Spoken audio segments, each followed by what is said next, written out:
Good evening, everyone. Do you want to take your seat, Ron? Good evening. Welcome to the Executive Scrutiny Board, Wednesday, 20th of October. We have a double call-in. Item number 1 is apologies. I think we just have an apology from Councillor Pegg. Late items to be introduced by the Chair, of which there are none. Item 3 is declarations of interest. Okay. Item 4 is meeting procedure for the call-in of Council Cabinet decisions. I'll just run through this briefly for people in the gallery, but also as we have 2 call-ins in one, how we're going to proceed tonight. Obviously, we have the proposers of the call-in, we have our Executive Scrutiny Board, and we have Cabinet member and officers. The proposers will be invited to put forward their proposition of why they believe this decision should be called in. We then allow the board members, and only the board members, to question them on the proposals, and then you can come back on that. And then it is over to the Cabinet member and officers to put forward their side, and then once again board members to question the Cabinet member and officers where appropriate. And then it is just summing up on either side. So first summing up will be for the proposers, and I'll just take one from each call-in, so one of 3 Liberal Democrats and 3 Conservatives, and then a sum up from the Cabinet member, and then we will invite members of the board to make any contributions they wish to. Then we'll move to whether you want to uphold the call-in or not. If you do wish to uphold the call-in, 1 second, Lucy, we'll get to in a second, because otherwise I'll lose where I am. If you do wish to uphold the call-in, we do like to say against which principle or principles you wish, you believe the call-in should be upheld. If you don't wish to uphold the call-in, it's less important. If you would like to go into more detail, feel free. Don't feel like you have to on my account. Lucy, did you have a question? Am I really loud? I sound... It's all echoey, isn't it? For some reason. We have extra echo today.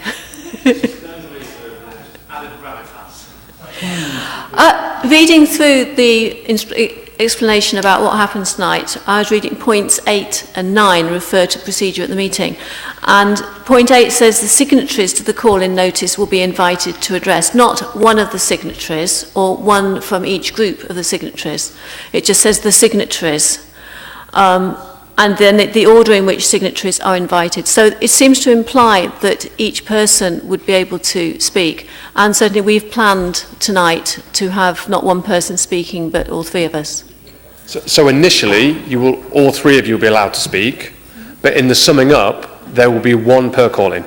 Yeah, so everyone, there's no spectators here. Everyone's playing an active role. Yeah. So all 5 or 6, if Councillor Ingle joins us, will be able to put forward their propositions and then answer questions.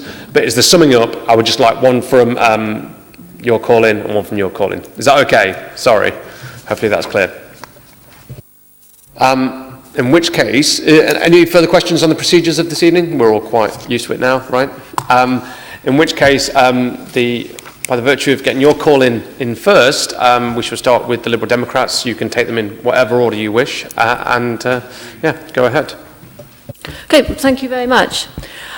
The report that went to Cabinet set the context for the decision that they made, which included 2 key elements. There was the master plan, where the outline of Derby's city master plan is to keep Derby's wealth here. And therefore, this is one of the key elements of that master plan, is there primarily to benefit businesses. It's a benefit to businesses, and it's actually a bit of a liability to the council. And that isn't something which comes out strongly in the master plan, but for an element like this, I think it's something we need to bear in mind. It also, the introduction highlights that this is a key pledge of the Cabinets. Well, it says it's of the councils, but it's actually a key pledge of the Cabinets. And there's been very little consultation on that. Certainly as other members, opposition members, we weren't consulted on those pledges. I have heard rumour that the Labour group weren't fully consulted on those pledges either, though obviously as a council it went through and we all saw it. The public, I'm sure, weren't consulted on those pledges. The report also talks about the costs, the capital and the revenue shortfall. It talks about the music and performing venue, and this being the only option that is viable. So this is actually a Hobson's choice option that we've been put forward. And does a Hobson's choice, something that's been cut, is there to meet a financial need and a minimal artistic need, sound like a focal point for renewal, which is what the master plan is looking at for this? There's also talk about gross value added, which is not the value to the council, but again, that is the value to the economy of Derby, which is important, but it's something that I think we need to just keep in perspective. There's also talk about £10 million to be spent on integrating the car park and expanding the car park. And here I'd say, is this an integrated thought in terms of the city? Because encouraging more cars, adding to congestion, we've got concerns about air quality, we've got concerns about health. So spending £10 million to increase car parking in the city centre, does that sound like it's a consistent and coherent thought? And then we're taking it forward, and the recommendations say that we will find an operator, we will work on the design, and we will seek more funding, all simultaneously. And do we think that doing all three of those simultaneously is actually best use of the limited resources that we have within the council? Because all those activities take officer time who could otherwise be doing something else. So in terms of calling this in, from that context, the first priority for me was consultation. Is what we're proposing here what Derby really wants? Neither the consultants nor the council seem to have engaged with local groups such as the Derby Arts and Theatre Association on what they want. Local people haven't really been asked what they would like. You know, we could have talked to Derby folk who are there attending events in Nottingham, and I don't think we've done that. In fact, it's difficult to know who has been consulted, because as a council member, I don't think I've been consulted on this either. So the revised decision was to open up consultation, and I welcome that change of heart, but it was only consultation on the options that have already been considered. We haven't ever opened up and got that proper open consultation. We haven't involved local people and local groups, and that is what I think Scrutiny expected when they asked for consultation to be included, and as I say, it was good that Cabinet extended that. We have also looked at professional advice, and I've already mentioned the financial situation here. The report is littered with references to the financial viability, to the shortfall in capital, to the ongoing revenue subsidy. It says there's no significant current funding opportunities, so why are we wasting officer time looking for something that isn't there? And if we do continue at the moment, then pre-compliance funding would have to be repaid if we then find it isn't viable. And presumably, the £10 million cost of the car park would be in addition to that. And where is the revenue impact assessment on this? Because that would have to presumably be borrowed. And where is the impact on congestion, on the air quality and health? So we haven't sought the professional advice in a lot of areas where we should have had professional advice being provided to our cabinet members. Maybe they've received it separately. It hasn't been there to us, the public, and to us as council members. When it comes back to the next point in terms of openness. And as well as those points, we have listed some background papers which are included as appendices, but they don't include the key report from Cushman and Wakefield on the basis of which this report is written. So yes, the report has been written, but we haven't got it accessed. What we have is a summary of it. The financial implications for the report are incredibly weak. The revenue funding implications I mentioned, £10 million minimum over 40 years, probably. It doesn't talk about that. And there's presumably an increasing risk if the interest rates rise, if the operator fails, if there's a downturn in the economy and people aren't spending money on these sorts of activities. What happens if Rolls-Royce or Toyota leave post-Brexit? And there were concerns in the papers today that Toyota are now talking investing not at Burnaston but in South America. If the consultation results in a change to priorities, or the design, or the process, would that come back to Cabinet? At present, it wouldn't. Cabinet have the approval to go ahead with £500,000 funding, whatever the results of that consultation is. And for the sake of openness, I think following this consultation, it needs to come back to Cabinet and for the public and ourselves as councillors to see what is happening and to be able to look again at whether we're happy with the way this is going forward. It is a significant investment for Derby.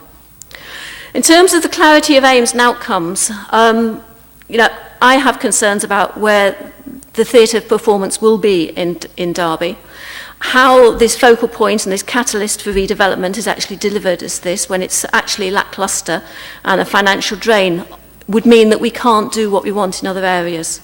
And in terms of options, there is actually another city centre site in need of renewal, which I think has previously been thought of as being renovated as a theatre, which is the Hippodrome. And on both those points, Ruth Skelton will say a bit more later. So, in summary, the Council's finances are incredibly tight. And this is a choice, not a requirement, that we are making. Next week's budget papers may give us more clarity as to just how tight that budget is and what implications are going ahead with this will have on other areas of our work. So, in light of this, I think we need to be clear that this is what Derby wants, and it's not just a Hobson's choice of a venue, and rather lacklustre at that.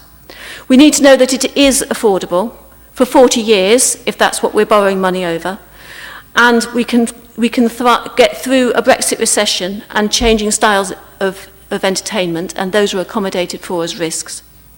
And that, most importantly, that the voices of the arts and theatre community in Derby and Derby's area are heard and listened to, and that the results of this consultation are returned to Cabinet before any other spending is committed. And that includes the £500,000 that is being committed, Cabinet wanted to commit a fortnight ago. Thank you. Thank you, Councillor Kerr. Councillor Ashburn. Thank you. Essentially, this call-in arises from the failure to use the time since the fire on 14th of March 2014, which is some 3¼ years ago, to consult with Derby residents, both individually and as interested groups, regarding their views on the replacement, including what they want, alternatives and their perceptions of the risk factors. This has a direct impact on clarity of aims, etc. Without knowing what the people want, we have had difficulties setting specifications for consultants to evaluate the cost of providing them, and this lack of clarity is set to continue into the future. It also has consequential adverse effects on F, keeping a record of what opinions were considered. While it may be possible to provide a list of options which have been considered in detail, there also need to be a full list of options which the people of Derby have proposed and reasons why they have not been considered. For example, the Hippodrome option. D. Openness. Given the 3 years of silence since the fire, there is little evidence of openness or even involvement with the public. B. There's been little consultation and officer advice has been limited to a small subset of options, with negative aspects of the preferred option receiving limited consideration. Since our call-in has been publicised, we have received several comments which the Council should have invited much earlier from interested groups, possibly when setting up discussion groups as a low-cost precursor to paying consultants hundreds of thousands of pounds based on badly drawn-out specifications. This Council claims to be short of money, but it needs to plan before spending it. Thank you. Thank you, Councillor Ashburn. Councillor Skelton. Thank you. As mentioned before, regarding the consultation that Cabinet agreed to at the last Cabinet meeting as a result of what the scrutiny, you yourselves as the Scrutiny Board had asked for, you didn't actually get exactly what you asked for. Cabinet basically wanted to do a persuasion exercise with the public, not really a consultation exercise. What you had asked for was actually doing a genuine consultation involving the public and other local groups and stakeholders, and unfortunately Cabinet didn't agree to that. What we actually need is a proper consultation that starts from basics. What do the people of Derby actually want? And it seems that this has actually never been asked. These consultants seem to have talked to a few people and then done a desk-based exercise to come up with some options. Key groups in Derby have not had any input into this process. What the consultants have produced is probably not what Derby wants. They certainly can't prove it's what Derby wants because they haven't asked people. And what we can see is that it gives a very restricted option on what the venue should be used for. But we don't know, because we haven't asked the people of Derby, what that venue should be used for. So this, right at the beginning of the process, mistakes have been made. What we're talking about is wanting to spend a considerable amount of money. We need to get the process right to start with, to find out what exactly we want to do and what the people of Derby want us to do. It's also apparent from talking to other people outside of the council that there is privately funded work going on, as Councillor Kerr alluded to, with regard to bringing the Hippodrome back into use. This has been quietly progressing under the radar for some time and is due, I think a scheme is due to be produced by the end of this month. So it would be worth waiting to see exactly what they are doing. They have some very illustrious people who are very experienced in a whole range of things, from building renovation right through to the operating of theatres, and they ought to be taken seriously. We need to look at what everybody else is planning to do, because certainly that option would be far less costly for the council. And as Councillor Ashburner has mentioned, the council is not flush with money.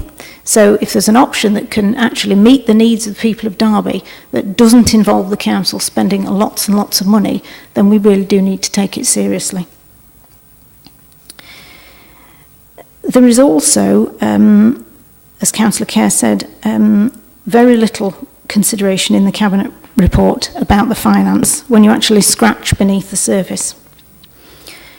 I think it's very telling that there's a blank space in the report where it says this report has been approved by the following officers. It gives the legal officer, human resources officer, estates officer, service directors, but financial officer, there is a blank.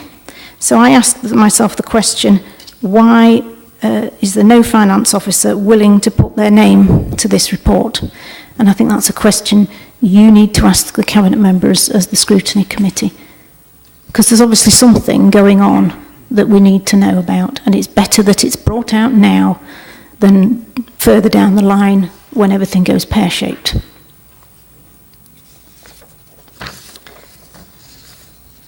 The actual costs that are given in the report have been given a bit of scrutiny by people who know what they're doing with these things, who have compared what's proposed for Derby with some other buildings in other parts of the country, namely the G Live building in Guildford and the Hull venue, which apparently is being used as the basis for Cushman and Wakefield's cost estimates. And that building is actually under construction at the moment.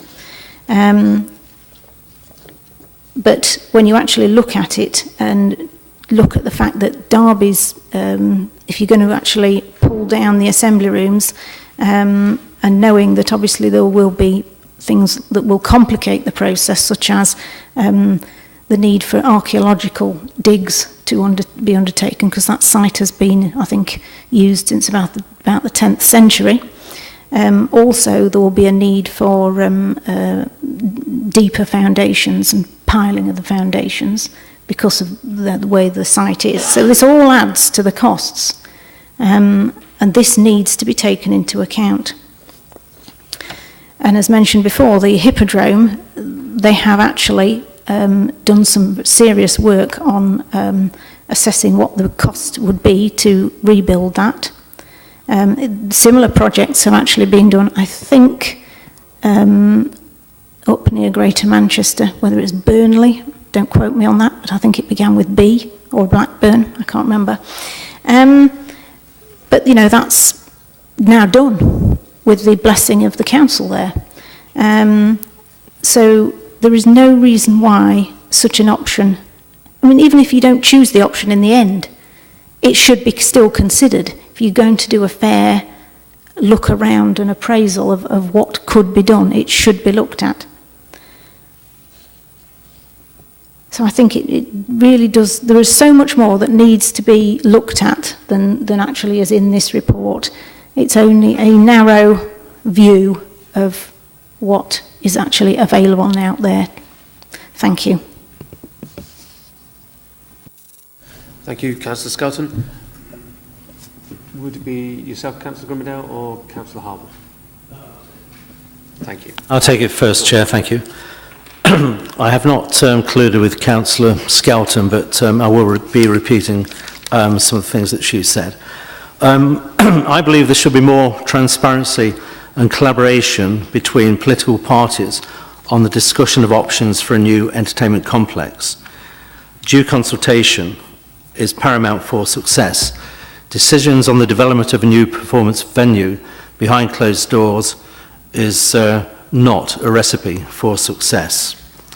I note in 10.2 of this, page 8 of 13, read the pledge made in June 2017, and I quote, "A measure of this pledge will be to develop a detailed design for the new venue on the Assembly Room site and ask the public for their views during the summer of 2018.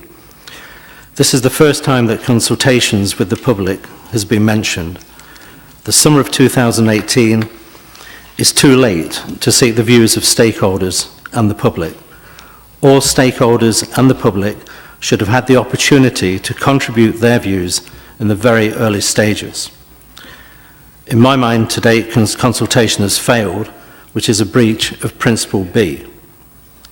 Feasibility work has already been undertaken at a revenue cost to date of £380,000. No detailed breakdown of this figure is available, breaching Principles E and F. And now a budget of £500,000 is requested, and this hasn't been signed off by any financial officer at the Council, also ignoring professional advice from officers, and that's a further breach of Principle B. Cushman and Wakefield stated that there was stakeholder engagement when coming up with their options. Steve Dunning, chairman of the Derby Arts and Theatre Association, has said that there was no contact whatsoever with the amateur performing arts community by these consultants. Again, that's a breach of Principle B. The Derby Arts and Theatre Association has said the wrong option has been chosen by the Cabinet. The absence of a fly tower and orchestra pit seriously limits the range of theatrical performances capable of being staged at the venue, and that's something that Derby Live have requested. Nottingham, Leicester and Stoke all have these facilities.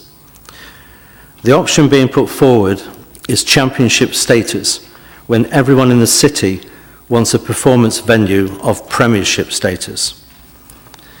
Councillor Rawson has been quoted as saying this chosen option is not a foregone conclusion. We are in the formative stage. After spending £385,000, we are still in the formative stage. And I believe that's a breach of Principle A, in that this study carried out to date at an already substantial cost is not a foregone conclusion or a sustainable proposal.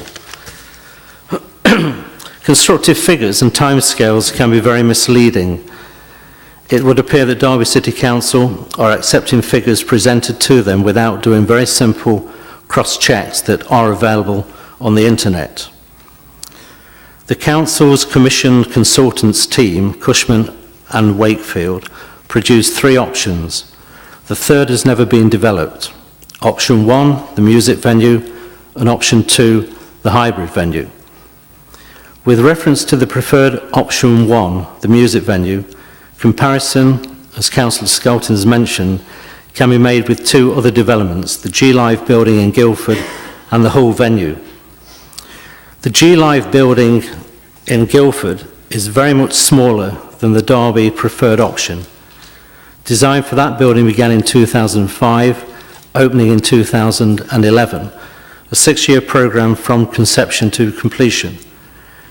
The initial proposed cost was £21 million, with a final account of £26 million, half the size of Derby's option.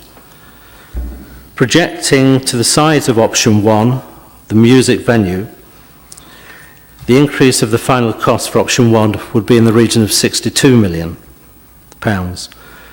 The demolition of the assembly rooms, a heavy, brutalist reinforced concrete structure, could add another £3 million, making a total of £65 million compared to Derby City Council's projected cost of £32 million. The Hull venue is presently under construction and is used as the basis of Cushman & Wakefield's cost basis. The project was conceived in 2014 at an estimated cost of £25 million. Due to be completed in 2018, the estimated cost is now £45 million. I believe this breaches principles B. The consultation comparisons do not seem to have been taken into account, and principle E, financial desired outcomes project major discrepancies. Where is the clarity of the aims? And my question also is, was the Derby Hippodrome development ever considered? And if not, what was the reason for the decision? Where is the record of the other options? And that's a breach of principle F, if there's no record. A report on the feasibility of the Hippodrome as another option will be available at the end of October. The Collier's International Report on the Hippodrome is commissioned jointly by Derby City Council and Historic England, and I'm led to believe that the leader of the Assembly Rooms project for Derby City Council was unaware of this report regarding the Hippodrome. This would be a cheaper option and would only take 3 years from conception to completion. In conclusion, Chair, it is apparent that Derby City Council have lacked consultation, have significantly underestimated the cost of option 1, the music and entertainment venue, in place of the assembly rooms, thus making it even more complicated with regard to funding. I believe the project should be paused for further consultation with stakeholders, partners and the public of Derby. Thank you. Thank you, Councillor Grimendale. Councillor Harwood. Thank you, Chair. I won't go over all that the other people have said, but I'll summarise what I believe why this call-in has been requested. The decision of Cabinet to allocate another £500,000 on a project that seemingly the Cabinet members do not know what it's for is why this call-in should be stopped. No proportionate information be given about the proposal. Nothing has been carried out. Already over £380,000 have been given to consultants just purely to give advice on what they see as 3 outcomes of what Derby needs. But the real consultants should be the public of Derby. The professional people that would use this venue should be consulted. The officers should be consulted, and certainly the councillors should be consulted, because this is without doubt another major project. I understand that it's not even been signed off by the financial officer. Surely, before any amount of money, particularly of this magnitude, should be signed off by the financial officer. Seemingly, this decision to allocate another £500,000 as being taken on a whim, with absolutely no plan, no evidence of how you arrive at that figure, and seemingly no justification for the decision taken. Surely, I repeat, consultation should have been taken with the residents of Derby, whose money this is, should be taken with outside bodies of professional organisations, should be consulted with all councillors, not just the Cabinet. And I can assure you, having spoken to a lot of people, they may get a shock of what the people of public want. In conclusion, Mr. Chairman, this matter should be deferred. The £500,000 should be withdrawn and not even considered again until the public and interested organisations have been consulted, along with officers, councillors, and the financial details of any money allocated for projects of this size should be justified without just coming out with a figure. Let's go to the public. You may get a shock, and they may not even want a brand new entertainment. They may want to reopen the assembly rooms, and I've got a feeling that would be our best option. So I say to you, Mr. Chairman, this calling requests that reconsideration is given. Even the deputy leader of the council has said, yes, we are committing £500,000, but we are going to consult with the public. It's like putting the cart before the horse. Come on, let's be sensible. Withdraw it, get out, consultation, and then decide where to go. But let's do it with everybody involved, and that means every councillor, the public, and everybody else. Thank you, Councillor Harwood. Okay, now I'm going to invite members of the board to ask questions to the proposers of the call-in. To make this slightly easier, if you have got a question and if you can direct it to a proposer directly, then we'll know who's going to answer that. Otherwise, we don't know where we are. And I'm going to try and avoid too much back and forth on this. So if we can keep both the questions and the answers quite closed, just for clarity purposes. Any questions? Councillor Bayliss. Thank you, Chair. First things, it's not a question to the call-in respondents at the moment. I'd like an answer, if we may, about the finance officer part of it, and I'll ask questions to my colleagues to my right.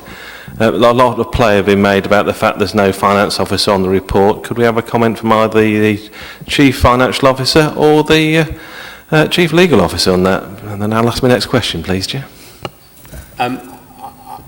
I think that will definitely be top of the list when it goes over to the Cabinet Member and Chief Officers. I'm hoping they've got an answer straight away for us. If we just limit it now for questions to the proposers, and I'm sure that will be one that will be answered, but yes. Thank you, Chair. Right, in terms of questions, my first question regarding the Hippodrome. The consultations papers actually say, let me turn to it on one of the particular paragraphs. Paragraph 4.2, they actually did look at a performance venue in the Beckettwell area, which I take it from that they actually looked at whether the Hippodrome was suitable. I mean, the council has always been very clear about the Hippodrome, that it would actually use its powers to compulsory purchase if anybody came forward with funding to do that.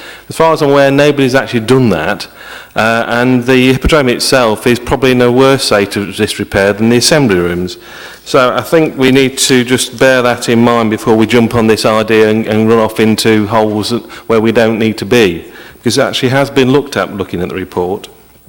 So my question is whether anybody from who's actually mentioned that, and certainly as mentioned by Councillor Ashburner, whether or not he'd actually read the report on that particular point. That's my first question, Chair. I've got others. Do you want me to go through them all? We can have that to Councillor Ashburn and then we'll move on. Yes, I have heard the report. I read the report, and whilst I'm not convinced that the Hippodrome investment is cost effective, it certainly sounds more likely to be profitable than the assembly room investment, to my eye. Thank you. Two more questions. One is to Councillor Skelton. She talked about experts who know how these things are done in relation to, certainly to Guildford. Who are those people? Question. Councillor Skelton? Right. That it would be the basically the Derby Hippodrome Restoration Trust have actually gone away and done some research looking at the two buildings, the G Live in Guildford and the Hall venue, and examining the costs of those. Quite an easy exercise to do that, really. Do we know who those, I mean, I know that are part of the Hippodrome group, we don't know who they are or what their expertise are in this field? Right, that is Peter Steer, is certainly one of those people who's done that. He is a structural engineer and a chartered engineer. And also runs his own business. There's also other people who have run theatres as well within that who have been taking a look at this. Thank you. Councillor Bellis? Yeah. Sorry, Chair. My final question is to Councillor Grimmadale. You talked about Nottingham, Leicester and Stoke as particular venues. I just wondered whether or not any of those venues were subsidised by the revenue costs of the local councils to support those venues at all, or whether they actually covered their own costs and made even a return to the council. As far as I know, they are supported by their councils. I think it's extremely important that when we think about our new entertainments venue, we don't go if we go championship, we're going to lose again people to Nottingham, to Leicester and to Stoke, and we have an opportunity here of making a statement, and it doesn't matter about ourselves. We're looking at a venue that's going to last 30 to 40 years, and that's why I say we need the best. Councillor Barker. Yes, thank you, Chair. It's just a matter of clarification, really. Councillor Skelton, if I believe I heard her rightly, was saying that the recommendations that were made by this committee to the Cabinet following the debate on this issue were not the same as that we've actually got before us now. I'm at a loss on that because I wasn't at that last meeting, and so therefore I can't comment whether or not 5B, which appears to be the recommendations, are the ones in actual fact which this committee decided upon to send back to Cabinet. I mean, it's a matter of clarification. I don't think Councillor Skelton can actually answer it because, of course, she's not a member of this committee.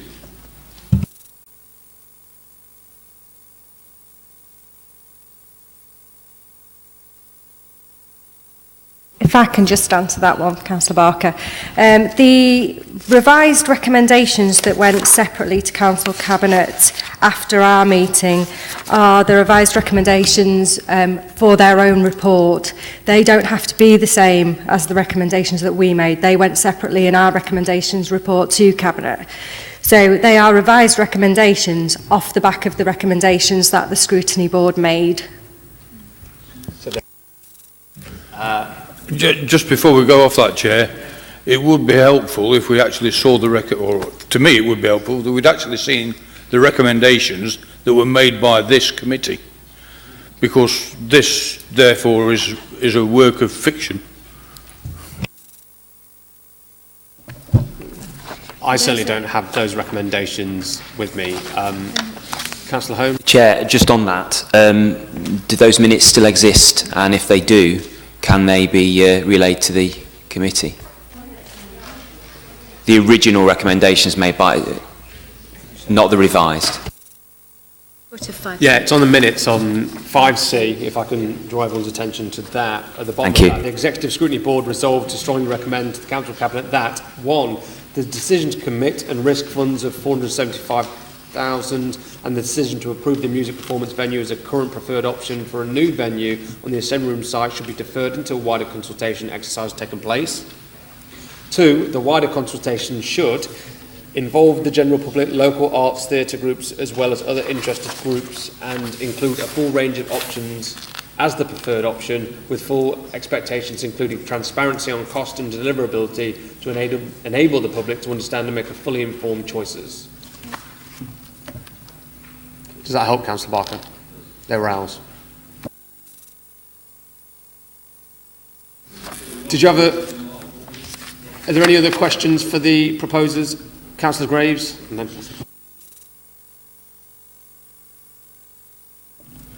Very gentlemanly. Councillor Poulton. Coming back to Councillor Bayliss's interpretation of the report in his first question, because I too read the report and I took the reference to consideration of a performance venue in the Becketwell Lane area as being exactly that, and not in relation to the site for the Hippodrome. The Hippodrome's on Green Lane, and I took the report as referring to the derelict site on Becketwell Lane. And to me, that's symptomatic of the poor quality or the lack of detail in the report as to the clarity of aims that they've got.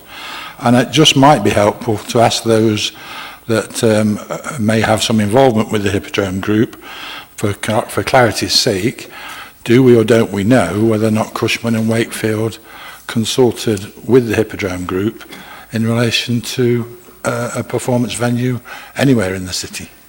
Thank you, Chair. I'm going to interpret that as a question to the proposers and see if any of you know whether the Hippodrome Group were consulted at all at any point in any way by Cushman and Wakefield to this date. They were not. And I just want, on the point about where the Becketwell refers to, if you go back to the city centre master plan, that is looking at the Becketwell area, the old main centre and Debenham site as a potential alternative venue.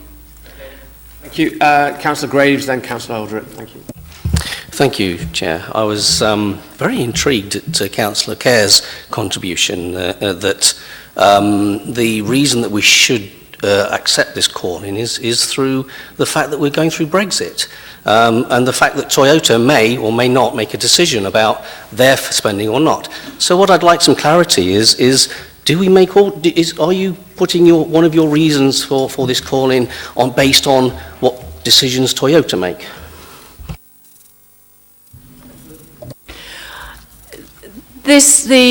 The Council's Cabinet has been making a decision which would have very large financial implications both for the immediate, medium and long term if it's borrowing over 40 years. And uncertainty and risk are going to be significant. So the greater the risk, the greater the uncertainty, the greater the risk. And as we don't yet know where we're going regards Brexit, and we don't fully understand the implications of that, it is one of the things which we need to consider. So it isn't just Toyota, but it's the whole of the economy, it's the whole of environmental issues. It's just something we ought to be mindful of when we are making decisions of this magnitude. Thank you, Councillor Kerr. Councillor Eldred. First question is to Councillor Skelton. You mentioned some potential costs that you felt could escalate any development on the Assembly Room site, archaeological digs and the need to explore. I'm just wondering whether or not you've consulted professionals to get their opinion as to the specifics of what those costs might be and what work might need to be done on that site. I haven't got the absolute details of that, but I do know that there are people involved with the Hippodrome Restoration Trust that there's at least one person who is a qualified archaeologist. Sorry, can I clarify then? Are you talking about costs that might escalate the Hippodrome site development or the Assembly Rooms development? As I explained before, I think to one of the earlier questions, the Hippodrome Restoration Trust have actually gone through and looked at the other two venues that we've already talked about, the one in Guildford and in Hull. And it is the same people who have said that obviously because this site has been occupied since the 10th century, there will be a requirement for archaeological investigations to be done. So that will add both time delay and cost of the actual carrying out of that work. And that's on the Assembly Room site. Okay, thank you. And then the second question was, I think, primarily to Councillor Grimmerdale. Again, you talked about costs. Firstly, you talked about Hull and I think you mentioned Guildford as well, and the originally projected costs and the now projected costs of that. I think you talked about originally 25 million for Hull and it now being projected as being, or predicted as being 45 million, and whether or not you could provide us with any specific details as to what has escalated those costs and whether or not, similar to what Councillor Skelton is possibly referring to that might happen on the Assembly Room site, whether or not there's been anything similar on those sites which escalated the costs, or whether or not it's just generally escalated. And also you mentioned the £3 million for potential demolition of the Assembly Room site, and again, whether or not you've got a professional opinion or a professional quote or 3 quotes or whatever you need that would say that it will cost £3 million to demolish that site. Yeah, thank you. The Assembly Rooms, as I've said before, is a heavy, brutalist, and it's a reinforced concrete structure. And the quote of £3 million has been provided to me by an engineer. And similar to what Councillor Skelton said, it is a building that's been built on for a long, long time. It does go back to 10th century, and there was talk at one time of a Viking ship underneath. The chair knows about that, and I got that information from Richard Felix, so it's got to be right. Careful. I won't mention how many ghosts are there, but the £3 million is a figure that has been provided by an engineer. As regards the £25 million for the whole venue, that was a 2014 estimated cost, due to be completed next year, and the estimated cost is now 45 million. And I think it's a time structure and one of these things where during a period of time materials, etc., do go up. So the costs of £65 million for Derby compared to the G Live building is something that should be seriously taken into account. And that's why I agree with my colleagues that consultation hasn't been carried out to the extent it should have been. As far as I know, the Hippodrome people weren't consulted, and the development with this report by Colliers International report is coming out at the end of October, so that should be something that should be taken into account by Cushman and Wakefield. Thank you, Councillor Gummadale. Councillor Eldred? Far be it for me to contradict the Honourable Richard Felix. I wouldn't do so. I'm sure there are lots of ghosts under there as well. So I'm just saying, so just to be clear, that what you are not saying that there is anything specific about the whole project which would actually be the same or potentially the same in Derby and would lead to cost escalating in the same way. That there's no evidence to suggest that inherently the costs of a project in Derby would escalate in the same way that they have in Hull. Well, we're talking really about not just Hull, we're talking about the G Live building in Guildford. And the G Live building in Guildford is very, very much smaller than Derby. The fight is less than half the size. Now, the cost there is 26 million. Now, I believe from the reports I've got from people who have investigated this are coming out with these figures.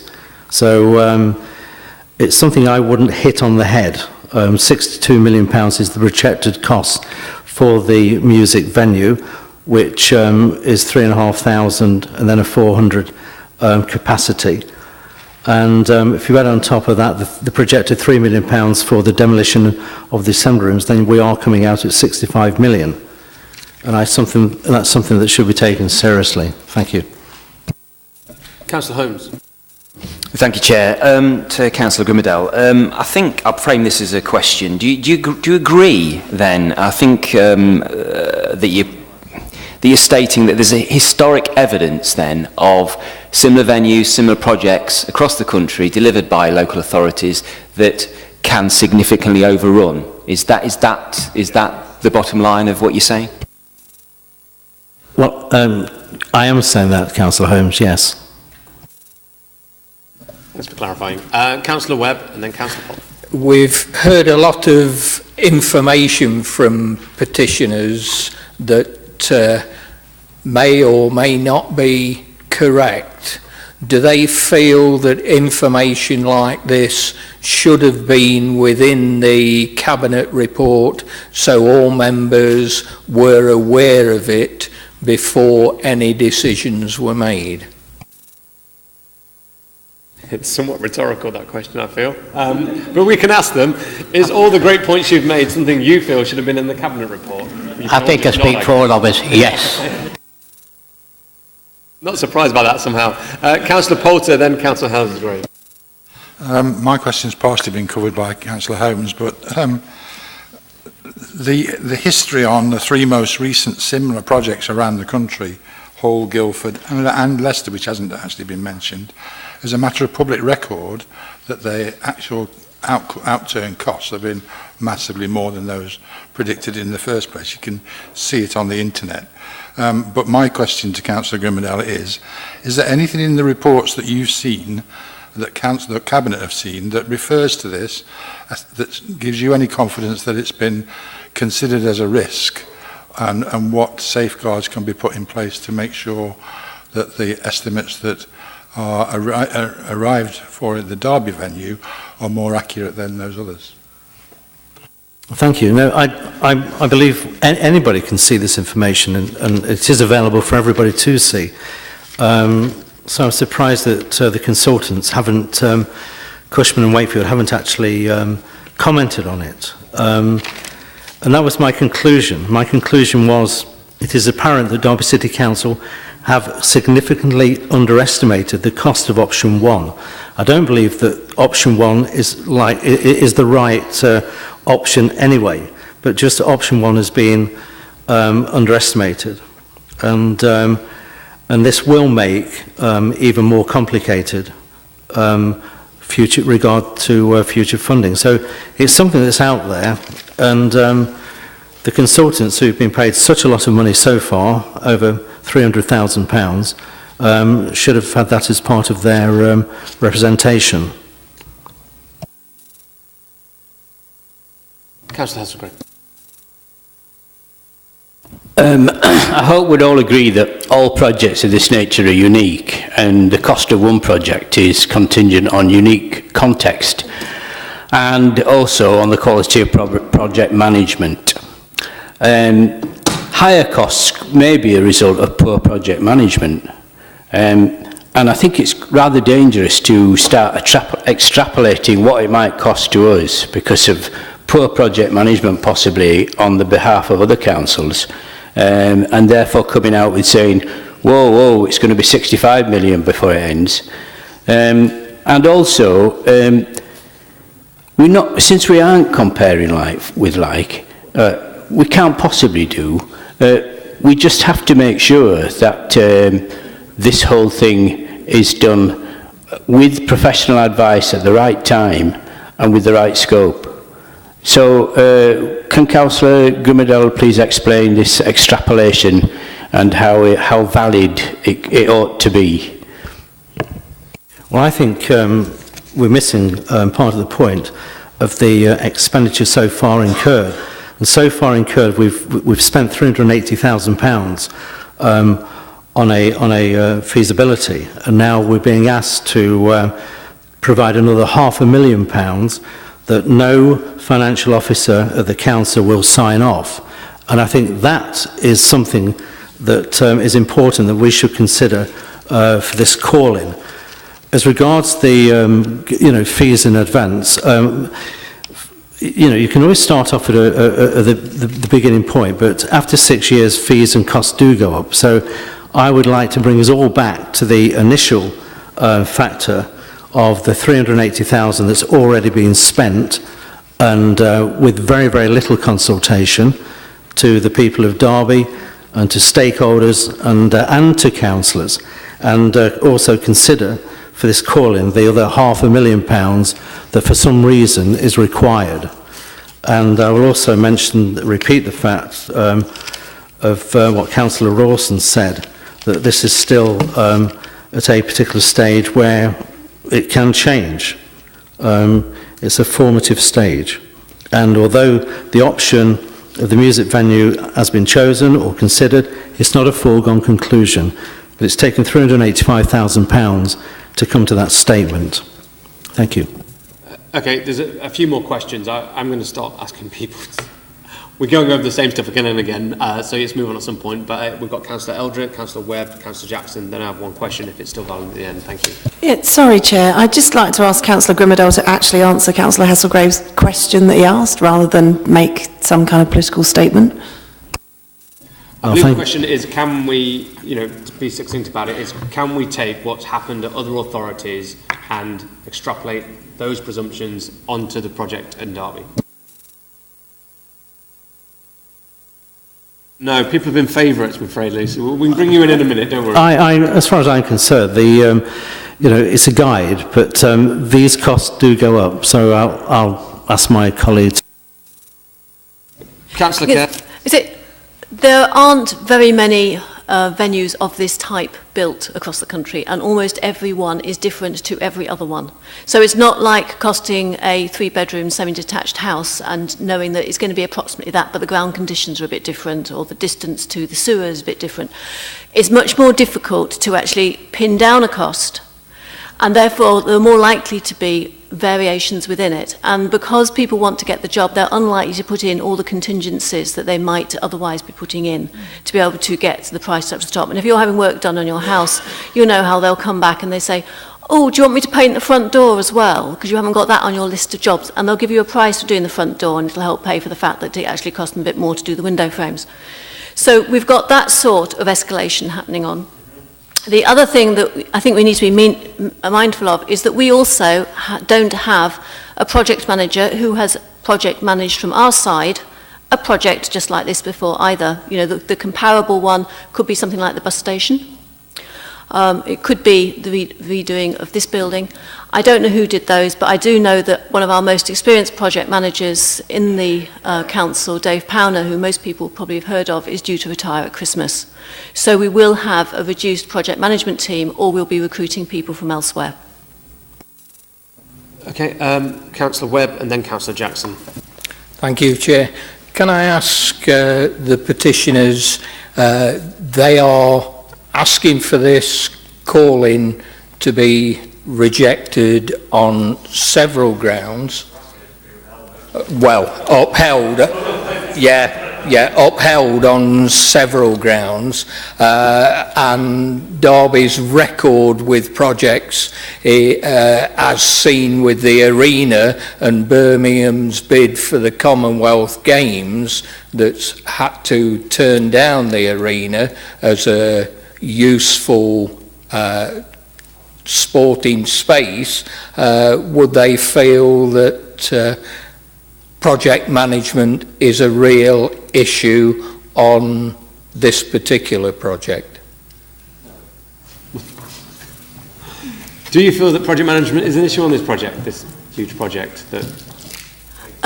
Project management is something which is an issue on every project, but the larger the project, the more challenging that task.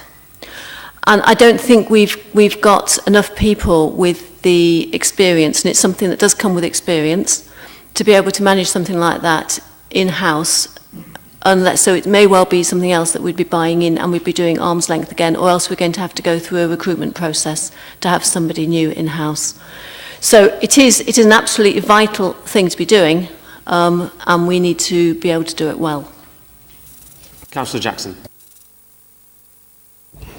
Councillor Kay makes her usual comments about car parking in the city whenever this matter raised. The Assembly Rooms car park already, I'm not sure how many parking spaces it's got, because that would disappear or be modified. So we wouldn't be adding that many, but we are talking about a concert venue. I mean, people come usually dressed up, trying to look nice. Did you expect them to come on bicycles? Yeah, you need dinner jacket. I don't think that needs answering. Okay, we are nearly at the hour mark, and it's still in the first section here. So I'm just going to, I've got two questions. I think Councillor Grimdale will probably be able to answer these. We've talked across some of the different points, the principles, and there seems to be a bit of a conflict in the way I view this. on one hand, we're saying that there will be spiralling escalation of the cost of this that we're not aware of, and yet, in the same time, there are principles around that we haven't asked people if they want a more expensive fly tower equipped venue, which would only spiral the cost further. And we want to say we want to de-risk this, and yet we're saying we've wasted money already on consultants. And I'm just wondering how we square that. Are they seen in isolation? I'm not saying they're not points, but when seen as a whole, it sounds a little bit like we're contradicting ourselves somewhat. I'm just wondering which one of those are the points we want to raise. Do we want a fly tower and an expensive venue? Do we want the full consultation asking people if they want a 100 million venue, or do we want, to control the costs? Well, I think, Chair, that we all need to control costs, but I think Derby's got the opportunity now of bringing in an entertainment venue that should last 30 to 40 years, and I think we need to investigate funding, but we need to go for the best. And I think to go for something that lacks this, and when we talk to various people, the orchestra pit and the fly tower, I personally believe that's crucial to what we offer the people of Derby. It's very easy to come in to say, well, we can't do that, we know it's the best, but we're going to give you second best. And I just don't think that's on. As regards the call-in, there's a number of principles that I believe have been breached that allow this call-in to go ahead. But as I say, from a personal point of view, we need to consult, which we haven't done, and I believe that we should go for the best venue that's available. Thank you. And I have one last question for all the proposers. So if you can all just keep this, as you have called this in, and we are talking about consultation, I figured we'd just kick it off here nicely. What would be your preferred option? You don't have to elaborate. If it's a new hippodrome, it's a new hippodrome. But you can take it in what order you like, really. Because I don't think I've got enough information to know what a preferred option is. There has not been wide enough consultation done with the potential users and audience, and we don't know what the costs are, and we don't know what the implication of those costs would be to the council, because we have insufficient financial information and insufficient consultation information to be able to make a decision as yet. Thank you, Councillor Kerr. Does anyone else have a preferred option? Well, Chair, in what I said, I again say it, that unfortunately it appears that this money has been done on a whim without consultation with the people that matter. The fact that the officers appear not to have given any backing to it, the fact that the financial officer hasn't signed it off, convinces me that we really Councillor Howard, I'm with you on that. We are going to find out the answer on that, and we'll get to it a lot quicker. But no preferred option from you. Is there anyone who's got a preferred option? Any advocates? I know, Councillor Skelton? As Councillor Kerr said, we do need to get back to basics on the consultation. It has never been done with the wider general public, wider groups and stakeholders within the City of Derby. We really do have to go back to square one, because I think what information we have at the moment is just a narrow view from the consultants who, as far as we can ascertain at the moment, have done very little interaction and engagement with anybody in Derby. It turns out we don't have any preferred options, that's fine. But hopefully we shall now move on and hear a bit more about why, in response to the call-in from Councillor Rawson. Over to you. Thank you, Chair. Following the Executive Scrutiny Committee on the 3rd of October, a revised set of recommendations were tabled at Cabinet on the 4th of October, which introduced a commitment to a consultation exercise prior to commencing any further works on the performance venue project. Extensive consultation has been ongoing with a range of stakeholders and interest groups, as described at the Cabinet meeting, and Mr Jennings will perhaps talk a bit more about that in a moment. This will be extended over the next couple of months with a wider ranging consultation exercise, and I agree with Scrutiny that a further period of engagement with the public, cultural partners and business will be useful to explain how we've reached the point we have and what the realistic options are for moving forward. So I do therefore believe that Cabinet has responded to Scrutiny's concerns raised concerning consultation. Now to address the reasons for calling in a little bit more detail, Chair. So first of all, the first reason was a consultation designed primarily to explain the options is insufficient to ensure we get the best solution for Derby. Well, a preferred option has emerged from the feasibility work, as you would expect a feasibility study to produce. We've seen this approach recently with the libraries review and the new swimming pool project. And the consultation objectives as we move forward over the next couple of months are clear. Firstly, to explain and inform to the public about the criteria, conclusions, advantages and disadvantages of all the options that have been considered. Secondly, to seek the views of the public and stakeholders on which option the Council should go forward with. And thirdly, to review the outcome of the consultation and the decision about which option to pursue. And there will be a free text box, so there will be opportunity for members of the public or stakeholders to put forward whatever ideas or options that they choose. So this idea that it's going to be very limited is not correct. There will be full opportunity for members of the public and others to put forward whatever their views and ideas are. Secondly, to continue to commit 500k of spend regardless of the outcome of the consultation means public and councillors are not informed. Well, the consultation exercise will proceed and inform the decision about the option to be pursued. And with the exception of the spend on the consultation exercise itself, the £500 works package will not start until the consultation period is concluded and a decision reached. So, just for clarity, the only funding that will be committed before the delegated decision is actually made is that on the consultation itself. So there will be no spend other than on the consultation until after the decision has been made. I think it is worth saying as well that the 500k mentioned in the Cabinet report is the upper limit of spend that's been authorised by Cabinet. That doesn't mean to say that that will be the cost. Hopefully we will be doing everything we can to make sure that that actually comes in more cheaply and as cost effective as possible. The third reason for calling, the restriction on functionality in chosen options, means some potential users and types of performance may now be excluded. I think I do want to reinforce that no option has yet been chosen. That decision has not yet been made. An option will only be chosen after public consultation has taken place.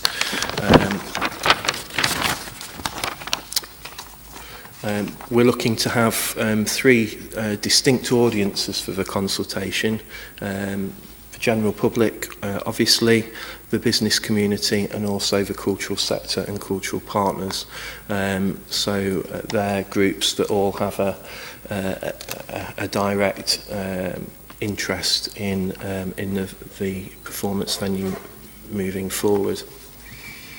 And the final reason, I think, from the first call-in, while not on the master plan, privately funded work has explored bringing the Hippodrome back into use. This should at least be mentioned. And indeed it is. The Beckett-Well area, as has been alluded to already, was considered in the feasibility study as a potential site for the performance venue. The recommendation, the conclusion did come back that the assembly room site was the best site for the new venue, and that can be explained in more detail as part of the consultation. So the lots of reasons for the assembly room site being preferable in terms of the road access for the shows, better parking facilities there, and it being much more central in the city centre and having a greater ability to contribute to the wider economy in the city centre. So Beckettwell has been considered as part of the options, and that does include the area around the Hippodrome.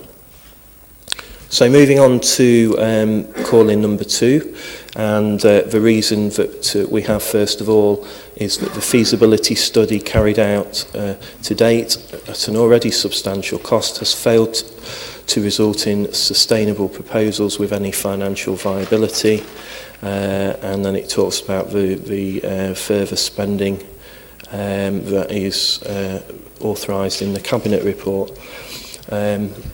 And the fact that it's not yet included in the capital programme. The project is being added to the capital programme. We've got the budget process just about to start.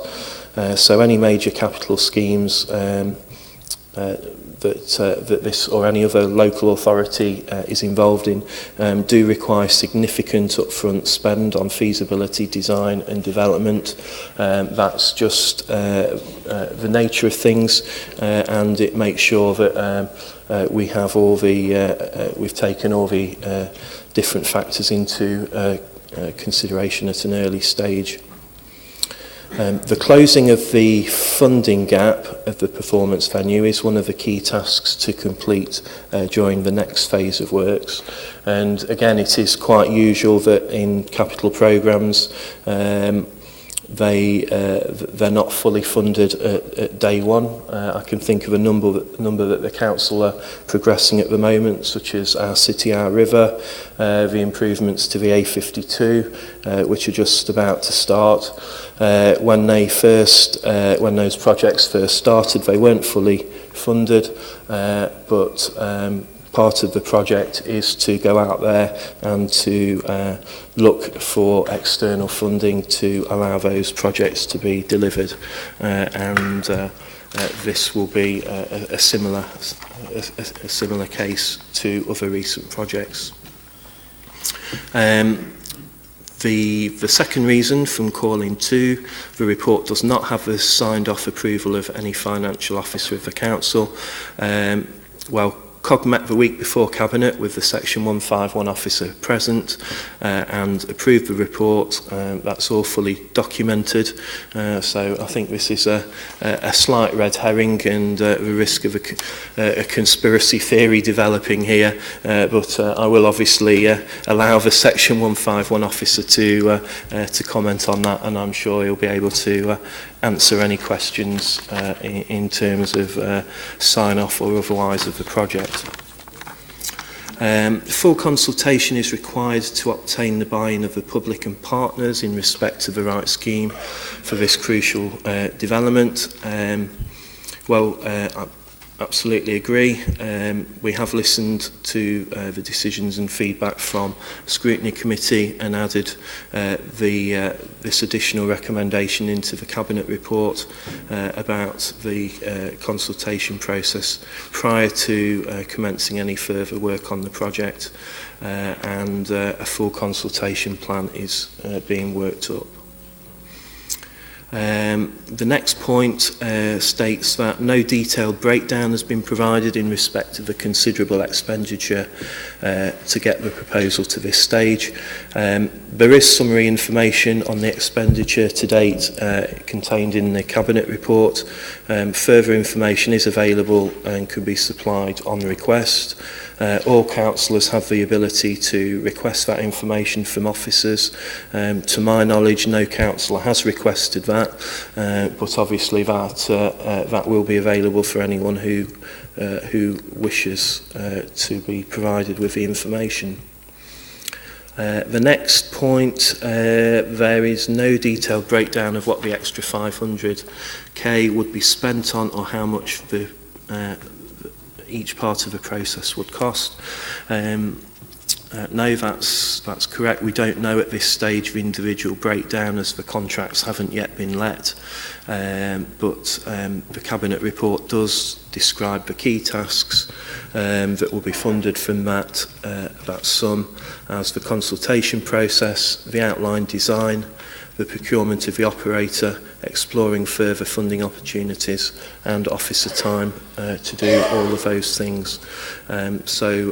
Just to reiterate, the only cost prior to the decision will be on the consultation itself. And finally, Chair, there is no evidence. The call-in signatories contend to suggest that any consideration has been given to an approach whereby each next step in the process is identified, costed and funded on an ongoing basis as the proposal develops. Well, the report clearly does lay out the steps and the phases that we need to take in order to progress the project. A further phase of work is required to determine the full business case of the project. The consultation and analysis phase will last during November and December. January, February time, a delegated decision will be made by the Strategic Director following consultation with myself and Councillor Raju. After taking into account all the feedback consultation, there will be opportunities for all political parties to meet with officers and to fully participate in that decision and to feed in your ideas. And then the next stage is then going out to the market to seek an operator. The Cabinet report will be another decision at Cabinet at that point. So, Chair, hopefully all concerns of the call-in signatories have been addressed by what I've just said. I don't know if Mr Jennings wants to come in to add to anything and to respond to any particular points that I've missed.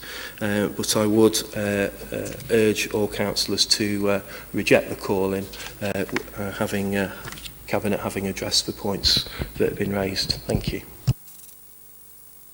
I think we'll move to, unless there's something specific you want to share with us, Greg.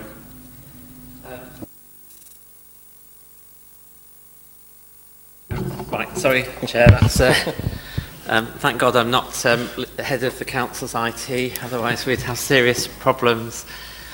Just a couple of quick points, very, very quickly. On the consultation, there was massive consultation carried out, albeit much of it was a year or over a year ago, including the Theatre, University, Quad, Viva, Symphonia, Data, the Renaissance Board, Vibrant City, not with the Amateur Theatre Association, true. Hippodrome, probably more meetings with the Hippodrome than any other individual organisation.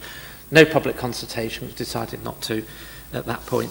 What Scrutiny did say, and I think it was a really valid point, is well, you consulted developing the proposal, but once you got your options, you didn't go back out and consult, and I think that was absolutely fair point, and that's what we tried to do when we changed the recommendation to say we go out and consult before we spend any of the $500,000. I just want to make that point. The second point, just quickly, on project management, there's a confusion here. This is client project management we're doing at the moment. The team has got masses of experience of whether it's doing complicated PFIs, building schools, building a swimming pool, funnily enough, building a huge college, Infinity Park Derby, been left there 25 years or so. We picked it up.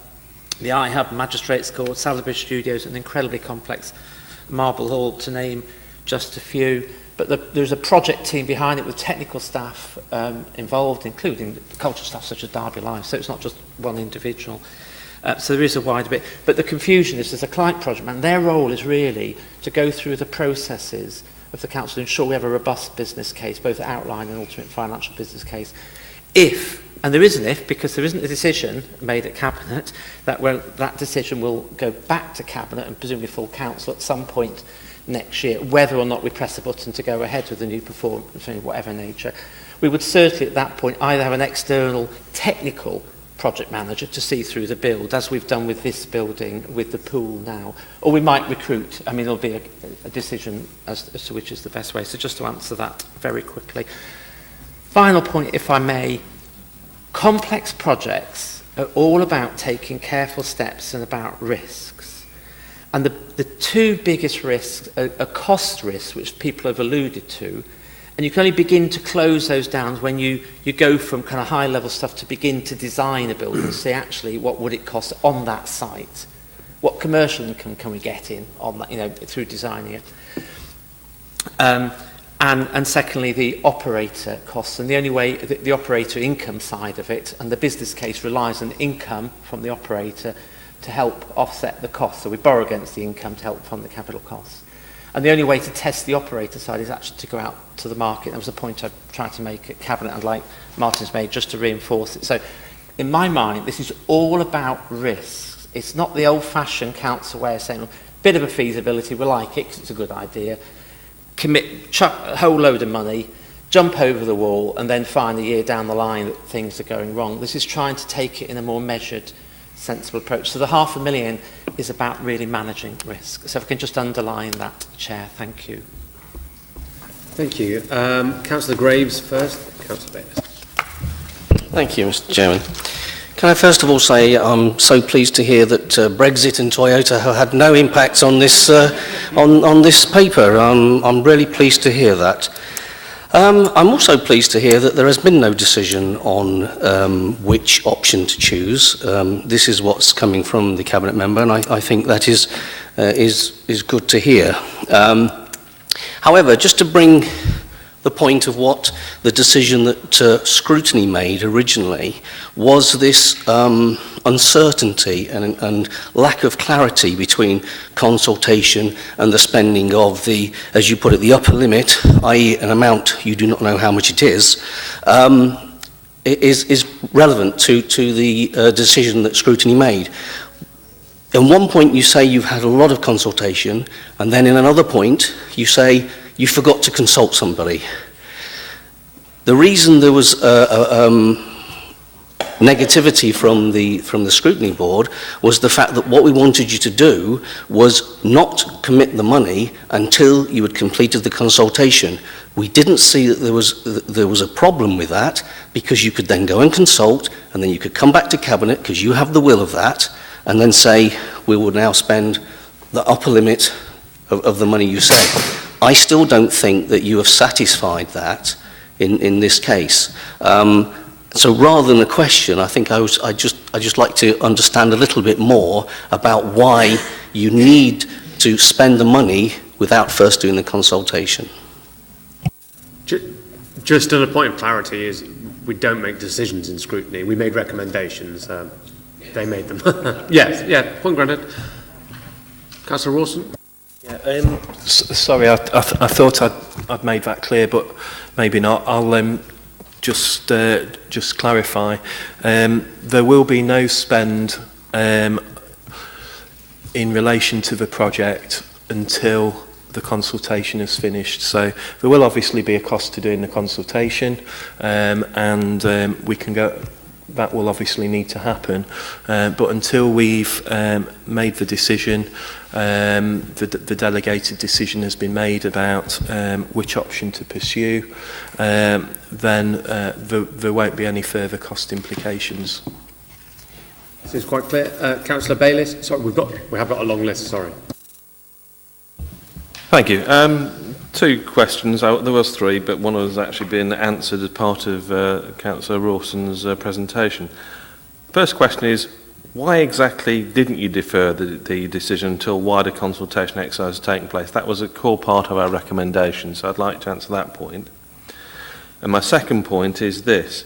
Will all the costs of the music venue and the lyric theatre be included within the consultation? Because, I mean, one of the things that I'm aware of is that the potential cost of the music venue is £25 million, and the lyric theatre could be 66 or even £100 million. And of course, the first, in terms of the venue, doesn't have any revenue subsidy costs, but the second one most certainly would do. and therefore we need to be open and honest with people and saying that the reason that the council's gone down a particular route with a particular recommendation is one of affordability, and secondly in terms of future on-costs in terms of support from the revenue account. So they're my two questions, and I've got one question to the Finance Officer, if I may, Chair. Can I ask it now? It's very simple. Could he confirm that the Finance Officers did approve the report? Very simple. Mark, do you want to take that one first? Sorry, Chair. I can confirm that I was present at the COG meeting, the Scrutiny meeting and the Cabinet meeting and made no objection to the report. The request for funds is supported by an existing reserve, the insurance monies as set aside at the time of the fire when the insurance monies were received. I hope that clarifies. Yes, thank you, Councillor Bayliss. Yeah, the point you make is an important one, and the consultation will involve informing members of the public about the relative costs of the different options that we've looked at. There are significantly higher costs for the Lyric Theatre option, so it's in many ways the decision isn't about whether we choose to go ahead with the music and performance venue or the Lyric Theatre, because there's one that's got a small funding gap, the other has got a much larger funding gap. So the real decision is, do we go ahead with an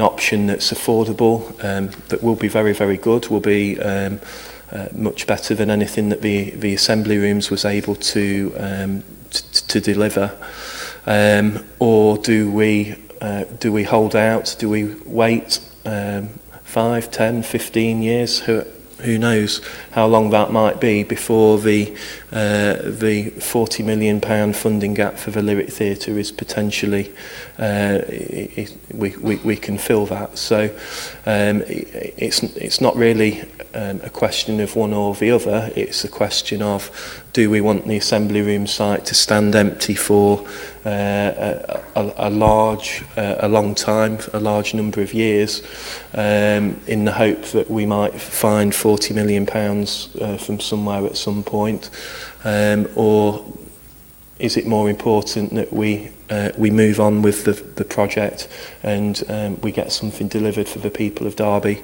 over the next few years, a much shorter period of time, and that will be a question for members of the public to consider, and as I say, no decision has been made. We could absolutely go for the Lyric Theatre option, but it will just mean that it won't happen anywhere near as quickly as we're able to deliver a really great venue and something that the people of Derby can be proud of in a much shorter period of time. So that's the nature of the choice, really, and I hope that will people will consider that as part of the part of the consultation. And your other question in terms of moving the project forward, I think it is important that we do keep up some momentum with the project. There has been a lapse of time since the Assembly Rooms closed, and I think pausing the project, saying we're not going to move forward any further at this point would send out the wrong signals, to be honest. So hopefully we've got the best of both worlds. We get Scrutiny was concerned about the level of consultation, so we'll be able to do that. It will be genuine consultation and people will be able to have their say, but at the same time it won't jeopardise the project, and Cabinet and officers will be able to move forward with the project once that consultation's been completed. Thank you, Councillor Rawson. So we have Councillor Webb, then Carr, then Holmes. Thank you. Thank you, Chair. Councillor Rawson, you mentioned that at the Cabinet you were going to explain the preferred option to stakeholders. Have you picked your option already? Because it seems to me that you're going for the music venue option, and you may have considered, or the consultants may have considered, other options, but you've not done it from square one. You've saying there's the option that we can afford, the option that's a little more expensive, and the option that's very much more expensive, and you prefer the one that we can afford.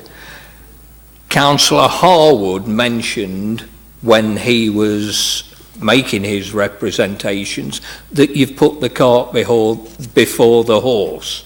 And I would suggest he's right, because you haven't consulted with the people that could inform the use of a venue with the financial options around it, and you've got the expertise within those local organisations that can inform your decision and come up with an option that meets the spending plan that you are working towards. That's the first one.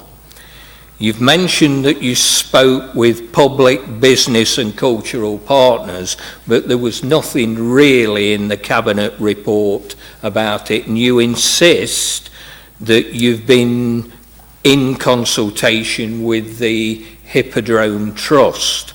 And again, was this about a performance venue, and was this about something that could be delivered by the Trust at perhaps less of a cost than the assembly rooms? Again, that information not within the report.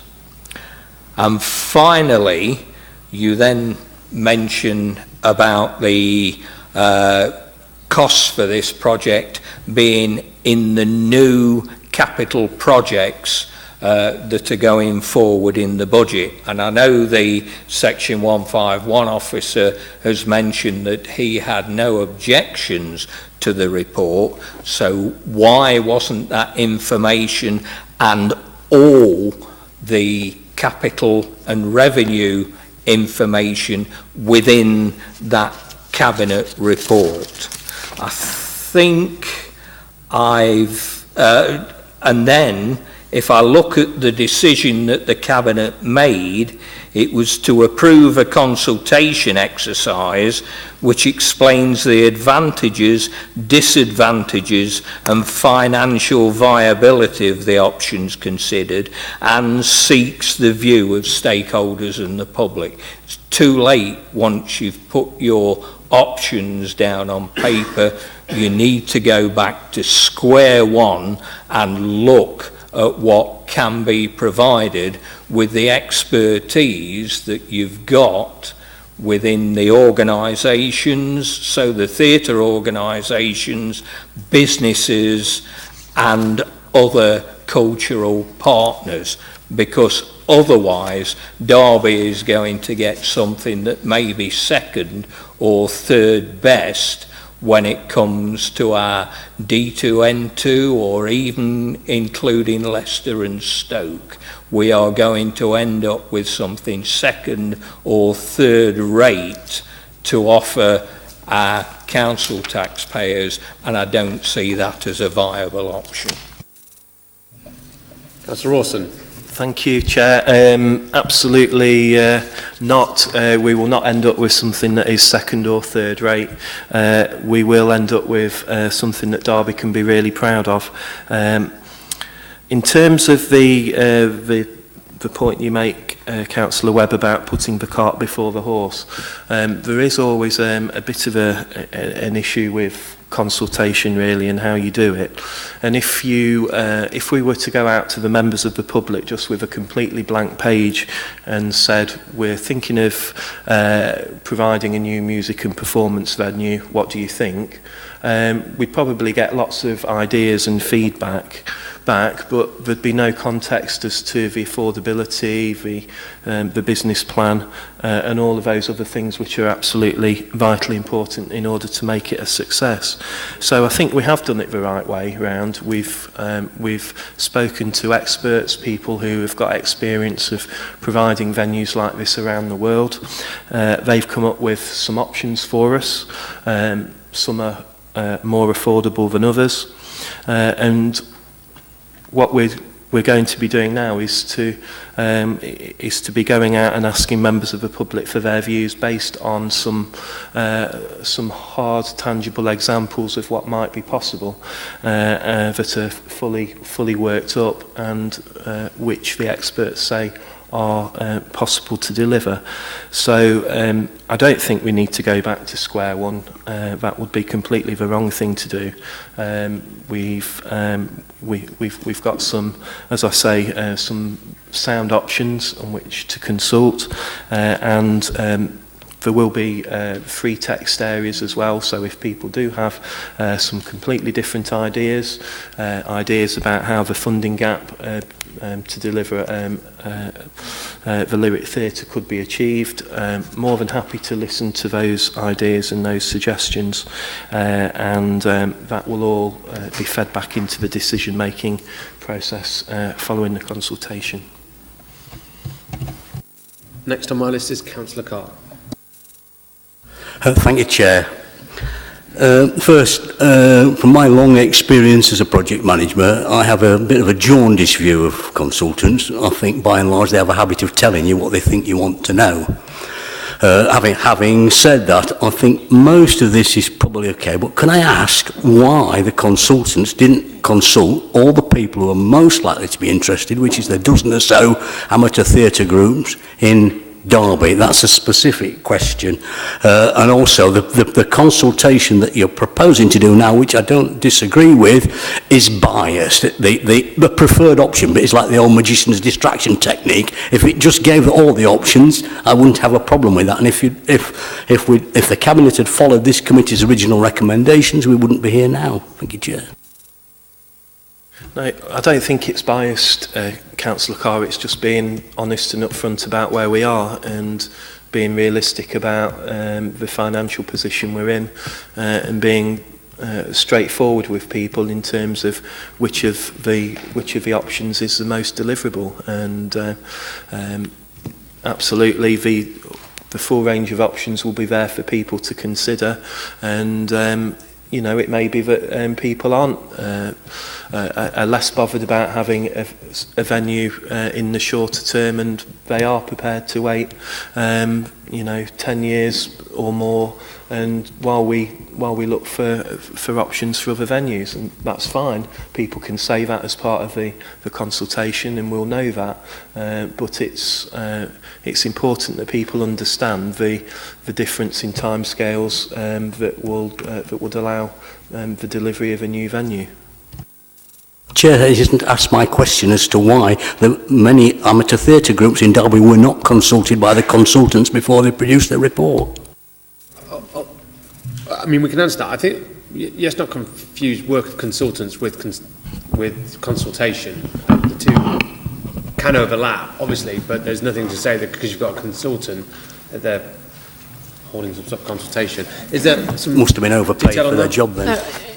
I think, Chair, perhaps it's a fair comment, and perhaps there could have been. The focus of the consultation was people who could run theatres, knew the cultural business, knew what would work financially, and knew what might work in the Derby context. So significant discussion with people who run theatres, with companies that run performance venues of one sort or another, with the university, of course, with Derby Theatre, Derby Live, heavily involved, Quad, Museums Trust, Oddly, Symphonia Viva, Dada, as well as businesses. So there's a significant amount, and the focus was very much in terms of people who could actually run and understand it. Now, there wasn't, and there was a choice not to at that point to go to Joe Public, rightly or wrongly, and that included the amateur dramatic side of the market. You know, perhaps in hindsight we should have done that, perhaps is a fair criticism. But I think the view taken, and I say rightly or wrongly, when we set out, was that we didn't want to go with a blank sheet of paper, because it's almost misleading people. It's like going saying, here's a box of sweets, have whatever you want. We wanted to understand what might work and the implications before there's a consultation with the public, and including the Amateur Dramatic Society. Whether that was wrong or not, that was the approach. And of course, the decision is now, the Cabinet decision is now, to actually, before we go any further with the feasibility work that we do need to do to check out the risks, to go out and consult the general public, including the Amateur Dramatic Society and the organisations we already have spoken to, and we will do that. And that does include the Hippodrome Trust, if I could just emphasise that.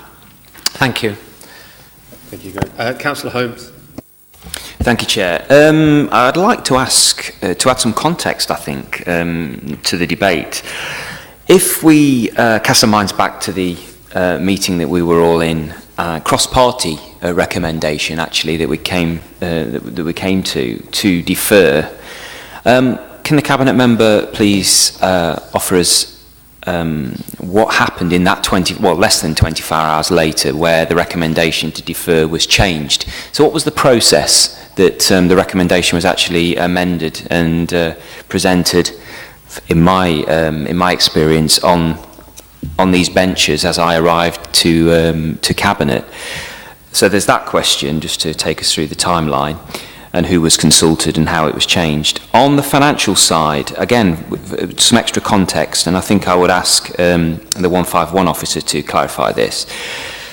We've heard an officer tonight talk about, there's been a lot of debate about how much this could potentially cost. Councillor Grimmadale and others have suggested that the Council's £32 million vision could actually be a £60 million vision, or anywhere in between, or actually above. We've had some comments made from an officer this evening as well that seem to cast doubt on that defined amount of money before there's going to be several steps and considerations to move forward before we'll actually know what this will cost. So I'd ask the 151 officer, in drawing up the budget, which is fairly imminent now, I think about 6 weeks away, what is the current spending that you are considering allocating and recommending to Cabinet, or signing off to Cabinet, for this vision, and what would be the borrowing period of that amount, and what would the revenue impact per year of that borrowing be, as you understand it now? Just before, I just want to just touch on the first question, because I feel it sort of is to do with scrutiny, which is our recommendations, as stated in the meeting, and you are entirely right, they were cross-party, they were quite straightforward, go verbatim to the Cabinet. I think what we have in 5B are amended recommendations made by the Cabinet member to the Cabinet, which take into account our recommendations and have done some of them, and not all. Now, the Cabinet can decide to dismiss all our recommendations, they can accept all our recommendations, or they can do as they've done in this case, or as the Cabinet member has in this case, and amended them and made those recommendations. Does that make sense? No, he didn't consult me. He doesn't have to. He doesn't have to. There is. Sorry. Yeah, but just to be clear, it's our recommendations always go to the Cabinet. Okay. Yeah. Sorry, over to you. Yeah, thank you. It's just the normal process, really. Recommendations from scrutiny come to Cabinet. Cabinet consider them. And I think I've not got the exact figures, but on a fairly high percentage of the times, Cabinet accepts the recommendations that are made by scrutiny, and so no great change in terms of the process on this occasion, Chair.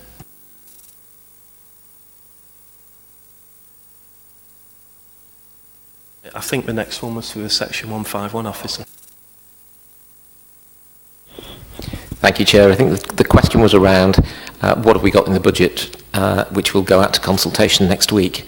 The capital programme has been developed through the summer between the senior management team and Cabinet. The project that we've debated tonight is within that overall 5-year capital programme. It is not yet committed.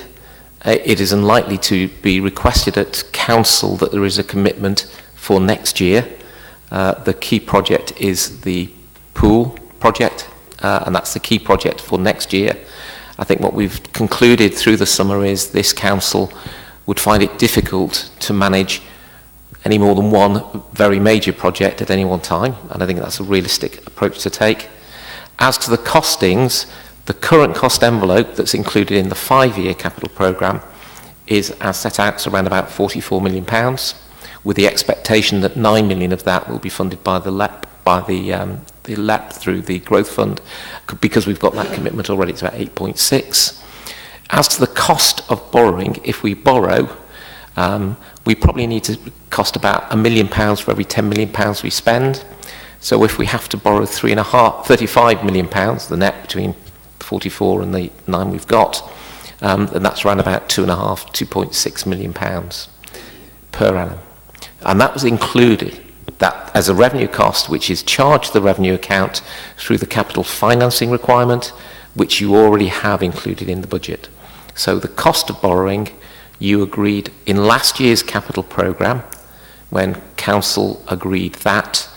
So there is an element of increased borrowing included in that. What we're looking at now is when do we need to borrow and how much do we need to borrow as a council? Because we do have cash reserves as well as borrowings already. And the consultation next week when it's published will give a clearer view on that. The consultation, I'm thinking back to the actual document because I only wrote it yesterday, it does include an outline cash flow forecast which demonstrates the expected levels of borrowing over the period of the plan. Does that help? And as a result of that borrowing requirement, the revenue account includes the associated cost to support that borrowing, to finance that borrowing. Not our current borrowing. Our borrowing requirement, as set out in the plan, is fully funded in the revenue budget. So, Chair, just to confirm then that there's a 5-year commitment, but there's nothing beyond that to deliver this project. I don't think that's what I said. What we said is the capital programme now includes a performance base valued at around about £44 million. At this point in time, there is no formal commitment, as Councillor Rawson has said, for a request to effect that project and start spending money on it. The purpose of the Cabinet report was to obtain additional feasibility funds to proceed with the development of that project and ensure it is financially viable. We now have, it's in the public record, our external auditors have criticised us on our ability to project manage effectively. There is now a much more robust process, a 5-gateway process, whereby projects do not proceed until they've been fully tested. And that test is part of the expenditure that we're looking for. I think Councillor Rawson has made it very clear now that the bulk of that feasibility cost to take it to the next stage of development will not be incurred until such times as we've concluded the consultation exercise with the public, the wider public. Are you comfortable with that question, that answer?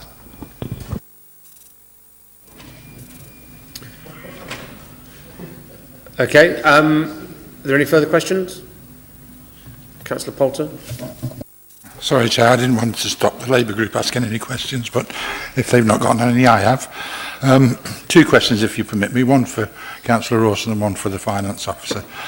Martin, this Scrutiny Committee gave this subject very serious consideration, came out with some very clear recommendations to you, which you were given, and as a consequence, let's be serious about this, you almost seek to say, well, we were always going to consult the public, we were always going to consult the arts groups. Well, you weren't.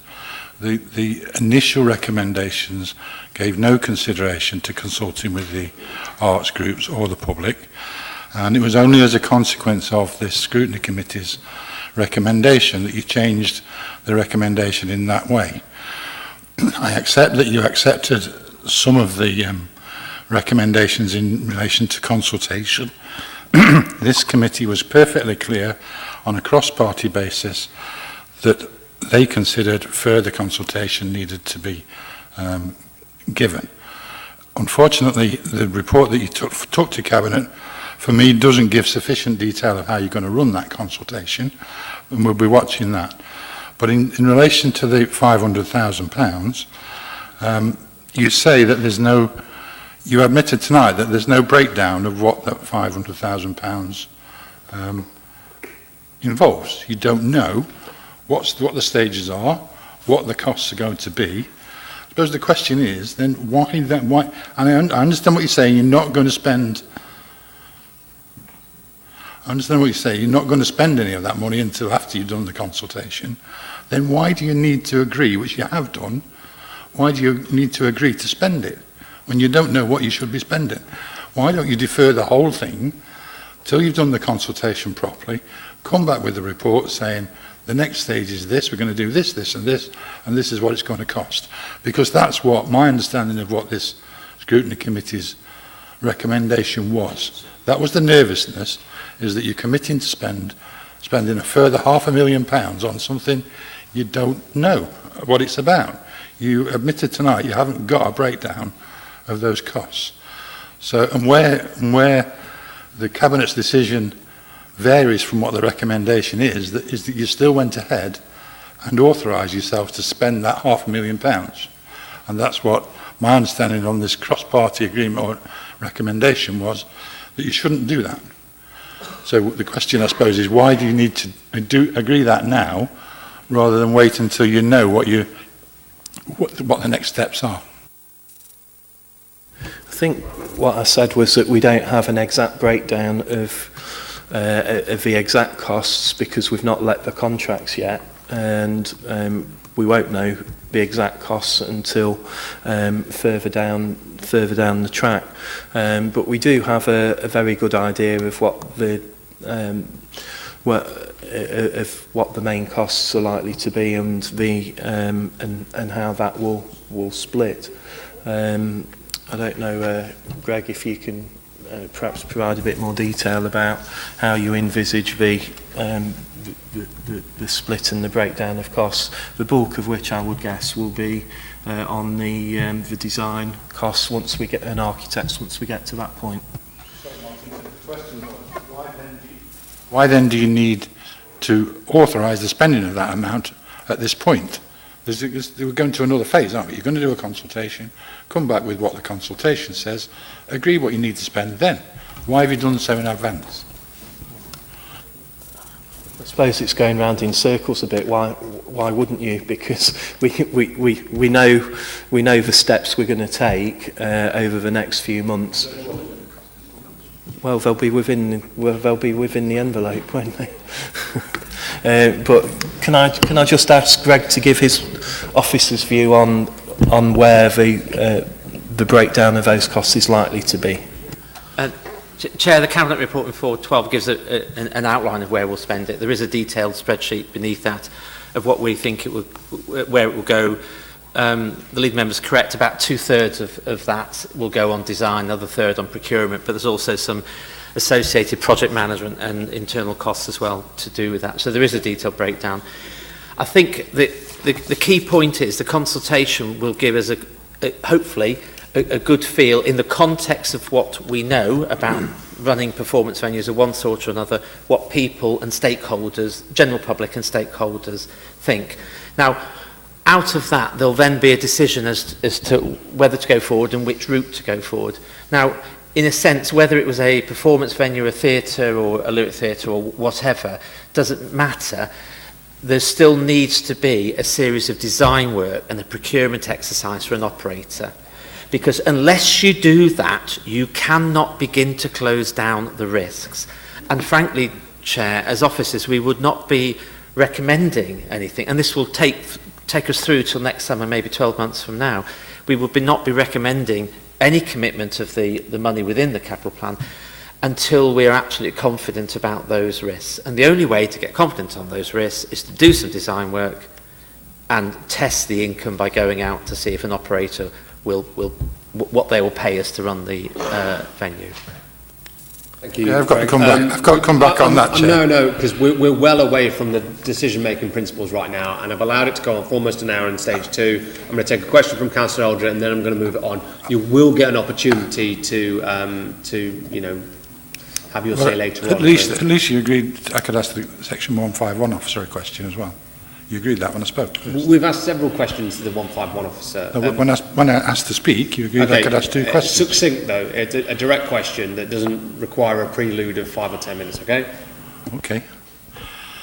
Can I just clarify with you, Section 151 officer, if your understanding of the position at the time the decision was made is the same, your understanding is the same as mine, in that the result of the report is that they've authorised the spending of up to £500,000 on costs, on additional costs going forwards, at a time when it wasn't included in the cabinet, in the capital budget.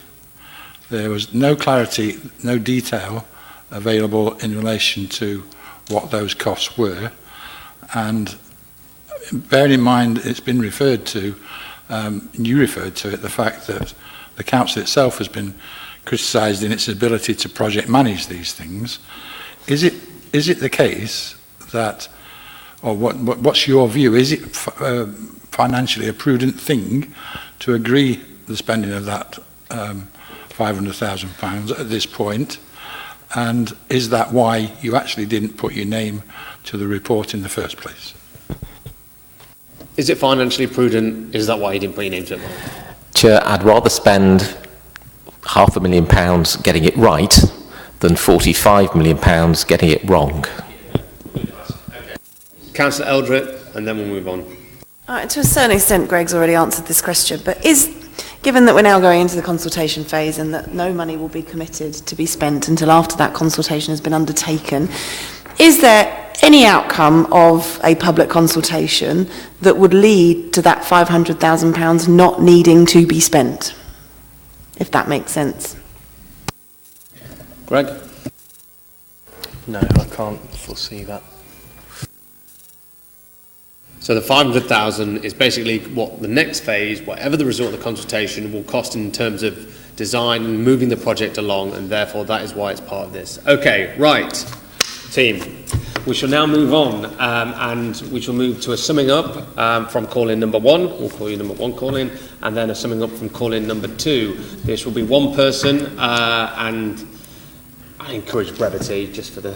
but yes, do feel free. So who would like to be summing up for call-in number 1? Councillor Kerr. Okay, over to you, Lucy. Thank you. And I won't necessarily go for brevity, but I'll aim at clarity. And in terms of point B, which talks about due consultation, we've had a lot of discussion about what is meaningful consultation and how it should be done. And I very much support the direction that the Scrutiny took in their recommendations to Cabinet.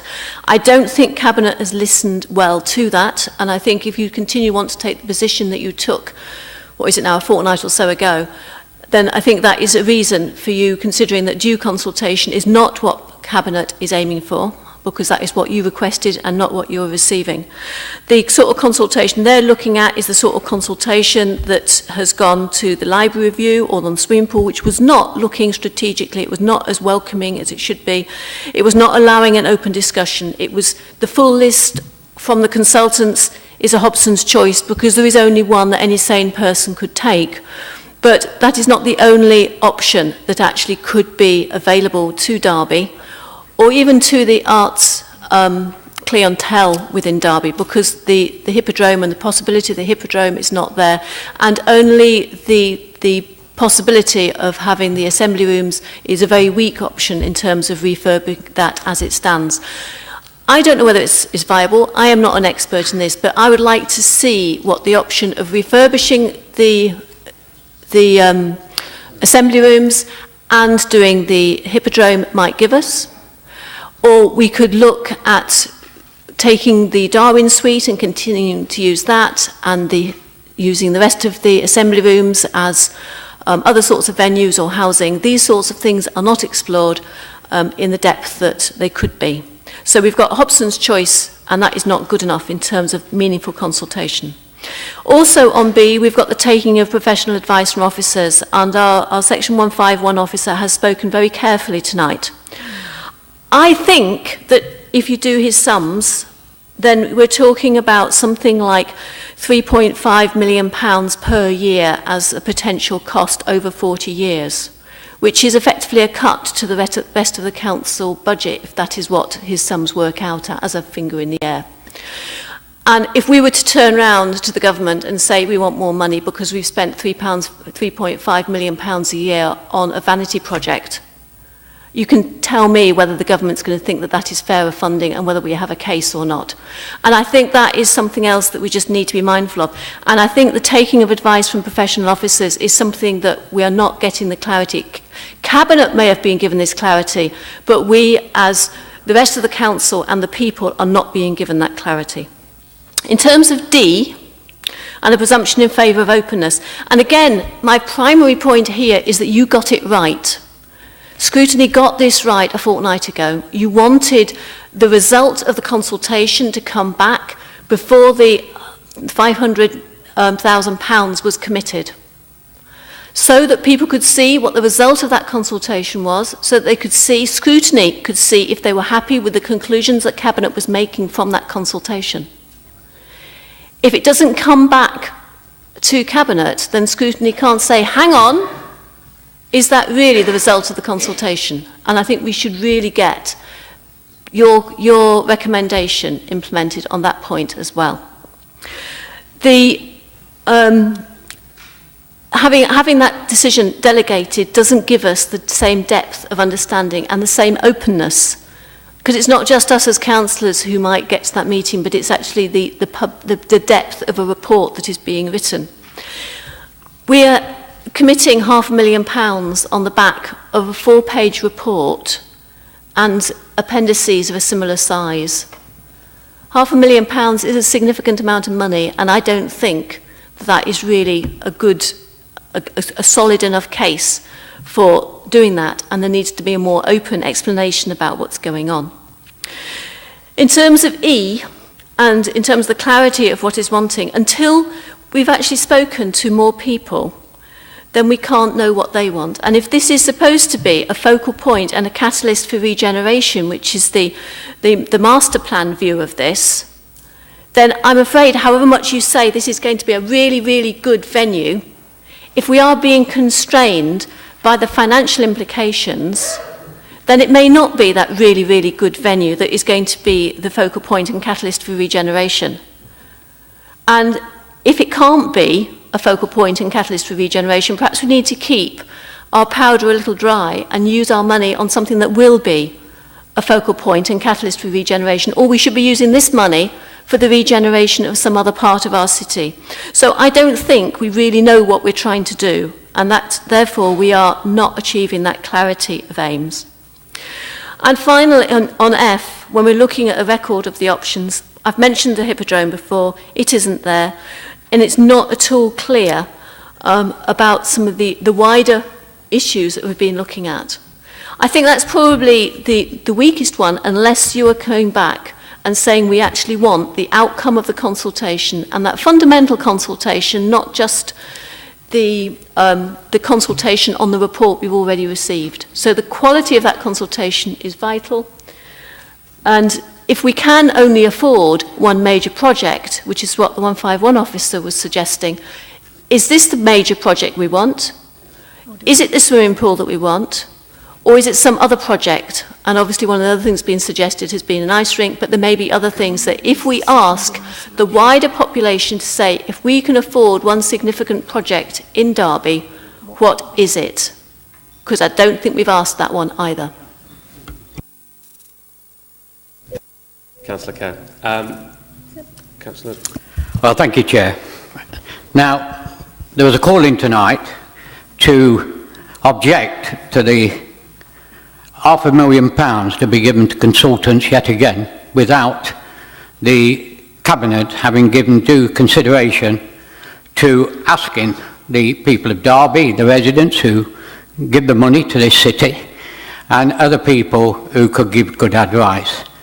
And so I think we've achieved that, because the Deputy Leader of the Council has already stated that they won't be using the £500,000 until after they've consulted in 2 months' time. So the call-in has achieved the object and stopped the £500,000 going to consultants.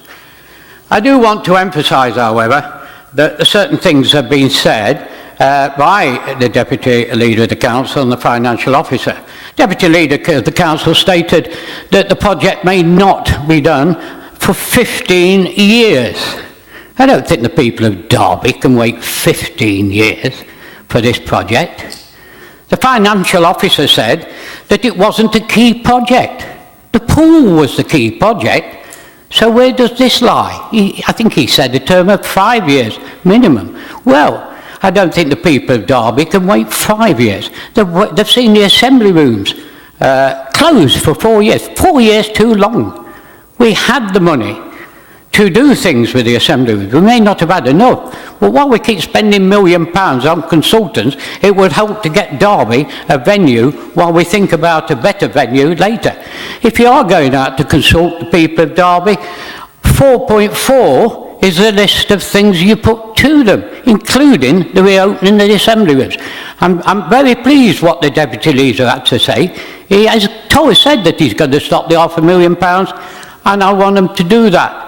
And I want them to go to the public, go to people that know about these projects, and then come back to this committee and involve all the councillors as well as this particular committee. Chair, I say that to everybody on this committee, your own Deputy Leader has done a U-turn tonight, and I think you should vote that the call-in is accepted.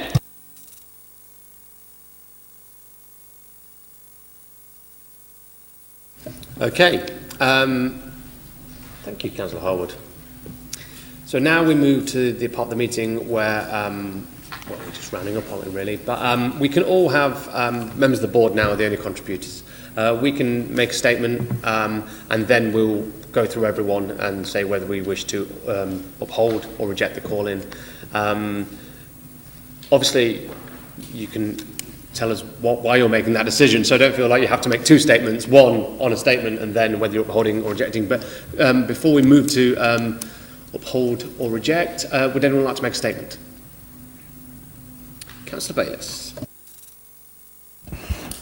Thank you, Chair. Having listened to the petitioners, I was, well, shocked, I suppose, but the strategic analysis they brought forward was very poor. They talked about the hippodrome, poor project management and the assembly rooms, all of which those issues have been talked about in this Council House before, and actually in response to that been well rebutted. I think the other thing we've got to bear in mind is that in terms of where we are with this process, we did ask Cushman and Wakefield to commission two companies to look at the recommendations, one called IPW and one called HOK. IPW, just so people know, worked in business case for numerous venues, including the Edinburgh Convention Bureau, Leeds Arena and Sochi Concert Hall in Russia. HOK has over 20 offices across the world, and recent commissions include the Detroit Events Arena, Barcelona FC and the Francis Crick Institute Nexus and Pancras Station. And the other thing we need to bear in mind is that one of the things that nobody's mentioned, not even the Cabinet member, is that the proposal that is the Council's primary option on this, the new assembly rooms, for want of a better phrase, will be twice as big and attract at least 322,000 people, supporting 395 jobs, which is said to contribute £10 million each year to the city's economy. Those facts have not been exposed here tonight, and there's been allegations that people have not taken the appropriate advice. Well, I would say, on the basis of that information, that they have. I have to confess that I was personally quite vexed that the Cabinet members not adopting the full executive scrutiny recommendations, and when I get vexed I sometimes say things that might be controversial. Having heard what Councillor Rawson has said, and I actually agree with Councillor on this in terms of what's just been said in terms of Councillor Harwood. What they have done is pause. They haven't adopted our recommendation in full, but they've paused what they're doing so that they can do consultation to the 31st of December. And actually, I'm content with that, because from our point of view as a council leading on this, we can get on and do something and be positive about it. I do actually think, as part of our recommendations, however, we need to stress that the council should consult based on the facts that were known. And in terms of the two options that are available to us, I think there is actually, even though there's 5, there's only actually 2. It's either the option we've got on the table at the moment, the music venue, costing around £25 million and no subsidy to the council revenue accounts, or the Lyric Theatre, which 6,600 million and the revenue implications, because we need to be clear with people about what we can deliver and when. And at the moment, if councillors didn't realise there were 2 projects on the go and we can only do one at a time, and the pool is the primary project, then they weren't paying attention very much in this particular chamber. So my view on this is that I have actually changed my mind, because I was pretty vexed earlier on, and I was thinking about, well, we ought to send this one back. But actually, if we send it back, it delays the consultation, actually. Why would we want to do that? We actually all agreed we want to do the consultation, so let's get on and do that consultation, except that in some ways, in fact, the Cabinet member said himself at the Cabinet meeting that maybe he hadn't got this right, and I think Mr Grennings has also said maybe they should have talked a bit wider. I understand that. Nothing's perfect. They've realised that, reacted to it. Councillor Hall was absolutely right. They're going to do the consultation before they spend the £500,000. So on that basis, Chair, I would find that there is no need to call this in. Let's get on and do what we do. And then let's scrutinise what comes out of that consultation. And say to the people of Derby, this option will cost you 0, and this could cost you millions of pounds per year, and it will come out your council tax. And that's the conversation we ought to have, because if I go to the people of Ulverston and say to them, a new assembly rooms will cost you £4 a year just to run it, and several more of your percentage of your council tax to pay for the bill, they might just say, well, actually, we'll have the venue way as you propose because there's no subsidy. Thank you, Chair. Thank you. Councillor Carr, and then Councillor Graves. Thank you, Chair. Well, as a regular and confirmed theatre goer who trotted over to Nottingham twice last week and to London the night before last to see those, I'm personally of the view that we should have a lyric theatre, and therefore I think this consultation, while I agree with most of what we've got, is flawed in that it discounts that, or not discounts, but it forces some other option forward first, and therefore I think that the consultation option is upheld, or the lack of consultation. Thank you, Chair. Oh, can I just ask a question of the monitoring officer? Can my vote at the end be recorded? They're all recorded. They're all recorded. Thank you. And in these statements, we don't, I mean, I'm sure everyone will allude to whether they think it will be upheld or not, but we'll formally go through and make sure that we're clear on everyone's position. Councillor Gray. Thank you, Mr Chairman.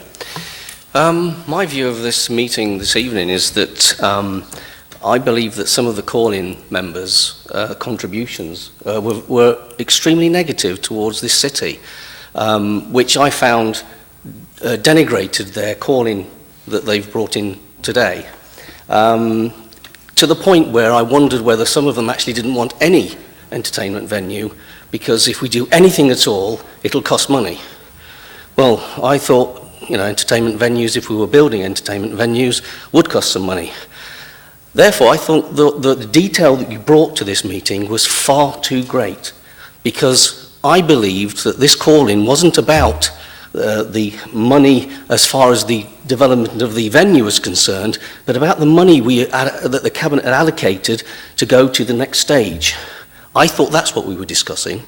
I was also a little bit concerned, which never wasn't teased out this evening, as to why we have one group of Liberal Democrat councillors, one group of Conservative councillors attacking the Labour Cabinet members for this decision, and I just wondered whether there was some party political lines being brought here, rather than why didn't you get together and bring one as a cross-party call-in. That would have made much more sense, and then that would have shown cohesion within parts of the council. So that is the downside to your calling. However, on the other side, I still don't think the Cabinet member gave enough detail and reasons between, and there was a good word out there called extrapolation, between the consultation and the money spent within the same cabinet paper. I still don't think that you've given enough reasons for that. I still don't think it's been clear. I'm not clear as to why you have to allocate that £500,000 amount of money that you've already accepted. You don't know how much it is actually in reality, and the consultation. Had you said we will do a full consultation as the Scrutiny Committee had asked for, and then come back and then say, right, we need to spend this money, to me that would have been a much more sensible way forward. That is what Scrutiny wanted you to do, and you didn't do it. To me, you fuzzed the issue, and I still don't think you're really clear as to why you need to do that. And I still think there's a lot of councillors in this chamber that still don't understand that.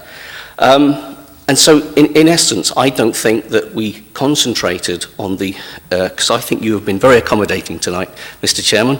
You've allowed people to go off tangent, down tangent, and talk about all sorts of things. Even Brexit was mentioned, which is quite interesting. 3 times by you.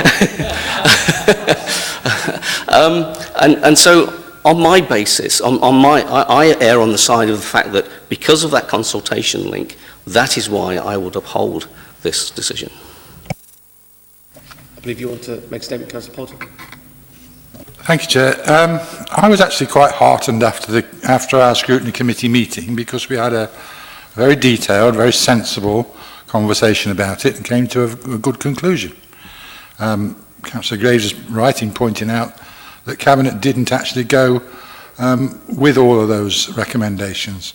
Councillor Bayliss, having advised us of the words of John Forkin in relation to what had happened, interesting that statement by John Forkin came out yesterday just in advance of this meeting, but Councillor Bayliss chose to read it out. But I'd point out to Councillor Bayliss that not only he was vexed about the potential of this decision, we all were, and I'm surprised that what's happened has satisfied anybody really in relation to changing their views on what those recommendations were. The fact is they took account of the comments in relation to consultation and changed the recommendations prior to it coming to Cabinet. They haven't fully taken into account the recommendation in relation to the spending of £500,000. They've authorised themselves to spend that money when they don't know what they're spending it on, and call me cynical, but I would suspect that the rationale for going ahead with that is simply to avoid that situation where they have to come back, explain what the next steps are and how they're going to spend that money. The bottom line for me on this, Chair, is that this report was not ready. All the ducks weren't in a row when it came to Cabinet. The Cabinet were advised to withdraw it until those ducks were in a row, but the Cabinet member pressed ahead with it. Call me cynical again, but maybe for political reasons. He wanted to get it out there that they were trying to move ahead with something on the assembly rooms. Now, that's fine, and we do, and we've spent 4 years dallying on that, but it doesn't make it right for Cabinet to make a decision that's not prudentially sensible. Thank you, Chair. Thank you, Councillor Poulter. Any other statements before? Councillor Holmes. Very quickly, my view is that to add to the debate from my colleagues, D&E principles, I think, I uphold that they have been breached. Just an example that covers D&E, it's been detailed that spreadsheets and detail about what this potential money could be, well, not potential money, the money that's been agreed by Cabinet can be spent on, and background information, reports, all this kind of thing, but none of that, or very, very little of that, was actually presented to the Scrutiny Board or the Cabinet, or in the Cabinet papers. And so on that basis, I believe that D&E certainly have been breached, and I'd uphold the call-in. Councillor Webb. Do you want to make a statement, Councillor Webb, before we move to the... Okay. I thought we all had to make a statement. No, we're not yet. We're going to start that now, and so you will get a chance. Don't worry. So So now we've done that, everyone's said the piece, now we'll just go down the line, and it's whether you uphold the call-in with your, against which principles you wish to uphold the call-in, or whether you reject the call-in. Councillor Carr? Yes, I uphold the call-in basically on Principle B, due consultation. Thank you, Chair. Councillor Gray. Thank you. I uphold the call-in on due consultation B and proportionality. Councillor Paul. Chair, I uphold the call-in on the grounds, all of the grounds mentioned in the call-in papers. As I've previously said, I uphold it on D and E. I uphold the call-in. I think that there is far too little information within the report that we got at executive scrutiny and that eventually went to cabinet. There is lack of consultation with the groups, which has been admitted this evening, and although they're putting it right now that we have a call-in, it's still a breach of the principle, even though it's been corrected tonight. The presumption in favour of openness at D, I don't think there has been openness in these proposals, and I still feel that the consultation will not be as open as it should be. We have no clarity of aims and objectives, and the record of options considered are not fully explored within the report. Councillor Barker. Yes, thanks, Chair. Yes, I uphold the call-in as well. B, due consultation. I mean, it's quite clear from what I've heard tonight that there hasn't been due consultation up to press. And now we're in the position which has been brought about by the previous scrutiny meeting, where the consultation is now. In other words, we're going to put the horse back before the cart in relation to the spend of this £500,000. But the trouble is the public are only going to be consulted on one option, and so they're not getting the full options that were actually discussed from the start with. It is the preferred option. And so therefore that is not consultation in my book. Presumption of open and fairness, well, I've just said that. The Cabinet have not made it obvious to everybody what was available or what could be available. They've just gone basically on what they think we can afford, and they've come down on the side of a music venue. Openness and fairness again, there's lack of clarity in relation to what this 500k is going to be spent on. I still don't understand why it's got to be allocated now. Why can't it wait until after the consultation to see what the public actually want? It might not be a music venue, it might be something entirely different, and so therefore we can price it up then in respect of what consultation that we require or viability we require on another venue. Aims and desired outcomes, well, I don't think anybody knows what they are. I mean, the desired outcome is a facility.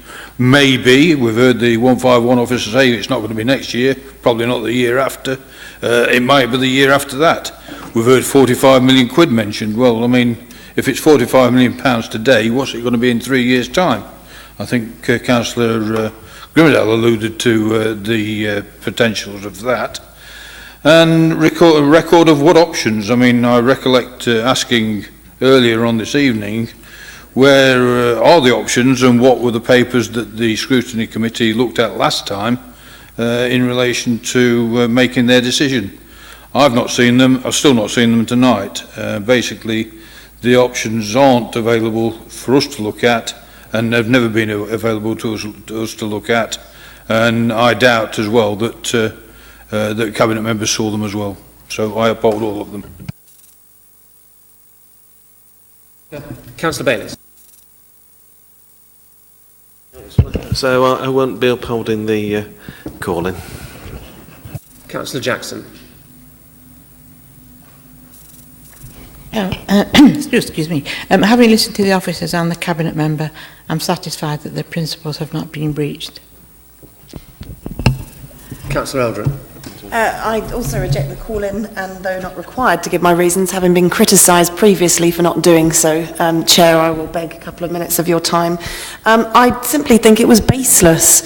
I think the petitioners hadn't read the Cabinet papers, and actually what came out of the Cabinet and the revised recommendations, which were taking into account the recommendations for scrutiny, actually demonstrate the effectiveness of scrutiny within this authority and the willingness of the administration to take on board comments and feedback. And had the petitioners actually read the Cabinet papers, then some of the elements of the call-in would have been rendered unnecessary. And I also think that, as Councillor Bayliss has alluded to, that the information provided by the petitioners was particularly poor this evening. They couldn't back up any of their wild figures with any real evidence or wild kind of projections of what would be needed at the venues with any real information, and I was not convinced by any of their arguments. Councillor Khan. Yeah, and I think the call-in, I reject the call-in, and I'm happy with the cabinet member who presented or covered all the issues, and I reject the call-in. Councillor Hazelgrave. Well, I find there's been no breach of any of the principles, and it's on the basis that the cabinet member gave a clear, and the officers supporting him gave a clear and consistent and comprehensive rebuttal of all the assertions made by the people coming along and objecting. Thank you. So I do jot some notes down as we go, and they were a bit confusing tonight, because at one point is we certainly can't wait to have a venue, but we must wait to have a venue. We don't want to rush these things. We can't afford it, but we also can't saddle the city with debt. But we don't want the second or third tier. We want the top tier. So we want the best venue for the least price. That was a bit contradictory. And apparently we have to be better than Stoke, but we don't want to be Guildford. So that's just a brief summary of where we are. I'm not entirely sure whether any of that was particularly clear. I do think we have had some clarity tonight, and I do thank all the signatories. I think in terms of some clarity on the financial position on the proposals, on the consultation, on what was considered, but I don't believe that there have been any breaches of the principles, and I'll just go through. In terms of proportionality, we're looking in this report, and this report is centred around the consultation and the 500k. I think that is proportional. I don't think there's been a breach in that. In terms of due consultation, I think a big part of this report and the revised recommendations that the Cabinet accepted was around implementing a consultation to uphold that principle on the basis that it would actually delay consultation seems a bit of a Hobson's choice to me. In terms of presumption in favour of openness, all the options are listed here in terms of, in the original council paper, in terms of refurbishment, the lyrical theatre, the hybrid venue. Admittedly, we haven't mentioned the Hippodrome in there, but we haven't mentioned Frigate's Goods Yard, Pride Park, or anywhere where we could potentially or mythically put a venue. So I don't think that's it. I think in terms of clarity of aims, I would like to draw everyone's attention to, in terms of the criteria for the new performance venue in 1.1, obviously it's exactly there. And one of those, which is the reason why we arrived at the preferred option, is to ensure that there is no requirement for an ongoing revenue subsidy. It's there in black and white, and it is outlined. So I think the clarity of aims of the Cabinet report were clear. And I think, actually, this is before consultation. As we said, if consultation comes back and says they don't like any of those options, let's do something else, then we'll make that decision then. And don't forget, Cabinet have to come back to ask for the money to do. They have to come back before they build it. They do. And having sat in many a meeting where we've looked at all the options, all the options that have been considered as part of this, and all the £380,000 worth of plans that have been drawn up and been through scrutiny boards, I'm clear that there is a clear record of the options that have been considered, and therefore that principle is not been breached, and therefore I don't believe there has been a breach. So in that case, we are done for this evening. Thank you very much for your attendance and your contributions, as always. The calling has failed. Calling has failed. Yes, there was. The chair has the casting vote, so it's failed on a basis of 7 to 6. Yes, failed on my casting vote. So as casting vote as chair on a tie of 6-6, it is rejected. Thank you, everyone. Good night.